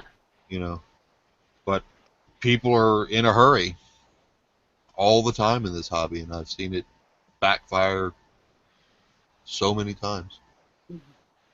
Like we were talking earlier, Jim, it's like, if it takes him more than, 2 days? 2 days. Yeah. I get impatient. Yeah. Yeah, you can't do that, especially in monitor repair. And the same thing in PCB repair. I've got boards here that off and on every couple months when he comes down, we work on them. I've got boards we've been working on for a couple years that we haven't been able to fix. I'm not a big PCB guy, and he understands a lot of that stuff. So he's like, well, what do you need fixed when we come down? I'm like, well, let's keep working on the ones that we haven't before, and sometimes we make a little bit of progress, and sometimes we don't. But I don't know how to fix them, so I just kind of watch what he does and read a little bit and help him look over schematics and stuff like that. And he doesn't do monitors, so he brings me some things that he has from time to time, and I fix these monitors for him. And he looks and see if he can fix some of my PCBs. Sometimes it works, and sometimes it doesn't. So, but yeah, there's monitors. There's some monitors aren't worth repairing unless there's like some specific old vector or something that was custom built, like Pong monitors and stuff like that, because they're modified TV sets specifically for that game. Like Space Zap, I think it is. that black and white, that's a very specific monitor to that game. You can't just drop any old monitor, black and white monitor in the Space app. It has to be the one that came with it. So you got to be real patient to find the parts and stuff, depending on what's broken for that game. So, and then you've got some chassis, some sections of the chassis were just so poorly designed that they just burnt up because they never got any routine maintenance like they should have. That's why everybody's, oh yeah, that's a piece of shit. Well, there's a reason why everybody says that, and it was a lot of the times it's unnecessarily could have been avoided if they'd have just not spent the minimum amount and run it till it died back in the day. But that's what makes you money, you know. So Yeah. you know, money talks. Back in the day when capacitors started to fail, yeah, you could get away with replacing the 2 or 3, 4 that are in those typical circuits that go bad because they work the hardest, and the rest of them were still plenty good because their end of life cycle hasn't hit. But nowadays, these monitors, except for like some of the newer ones like the 74, 75, U5000, those filter caps really have not hit their end of life cycle. But the other caps were the bottomless barrel, biggest pieces of shit that you could buy on the market when they made them and new at the factory. I'm surprised half of them still work today with the pieces of shit that they put on them. So, you know, like if you on almost any U5000, 74, 75, and U2000, you can look on there. All the caps except for 3 of them, typically in the power supply section, are all original. But those 2 or 3 specific caps on every one of those chassis, a lot of them have just had those caps replaced. Well, that's because they worked the hardest and they were shipped from the factory and they would just vent right out the top or the bottom, and you could just get away with replacing those and they worked again. Huh. So, Gotcha. yeah. But I see that a lot, with just those couple caps replaced. So I end up doing, you know, I just do the whole thing, you know, when I get them in. So put the good stuff in them and, you know, don't have many problems. I get a couple back here and there that just, you know, they're just lemons, or they just have other problems that happen in time, you know, sooner than others. I mean, that's unavoidable. So I get those back from time to time and have to replace different parts. But very rarely do I get one back that I've actually a part that I've replaced has failed. So it's usually something else that only time will reveal, that I can't burn test for, you know, 2 weeks straight. I just can't do that. So on chassis. But it doesn't happen very often. I'd say a couple of them a year. Not very often. Yeah. It's the nature of the beast. You can't run equipment that's already been run into the dirt again without it failing. Right. It's just that simple. It doesn't work that way. And it don't matter if it's PCBs or monitors. You know, whatever. It doesn't matter which order it is. You know, power supplies too. Same with linears. Doesn't matter. It's all the same. It's all old. Everything has a finite life cycle. And you never Even know. us. Yep, absolutely.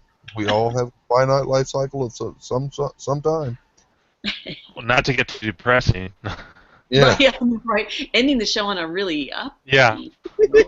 Actually, it's about 3 a.m. here, so I should probably get rocking. But Yes. at least, well, for our 4 viewers, and probably including ourselves, Right. so our 1 viewer, I'm not on it. So. Thanks for tuning in, even though this isn't really an official arcade hangout, because our good buddy Mr. Orange Whip wasn't able to host tonight, but this is just kind of a pseudo show. But we'll do this again next Tuesday. So Maybe an official version of it. Yeah. that's right. An official on the Arcade Road Trip channel on Yeah. YouTube. So Are you gonna upload this footage anywhere? I think so. Yeah. Because if not, send me a link to the raw footage. That way I can just have it, so when I want to listen to it again.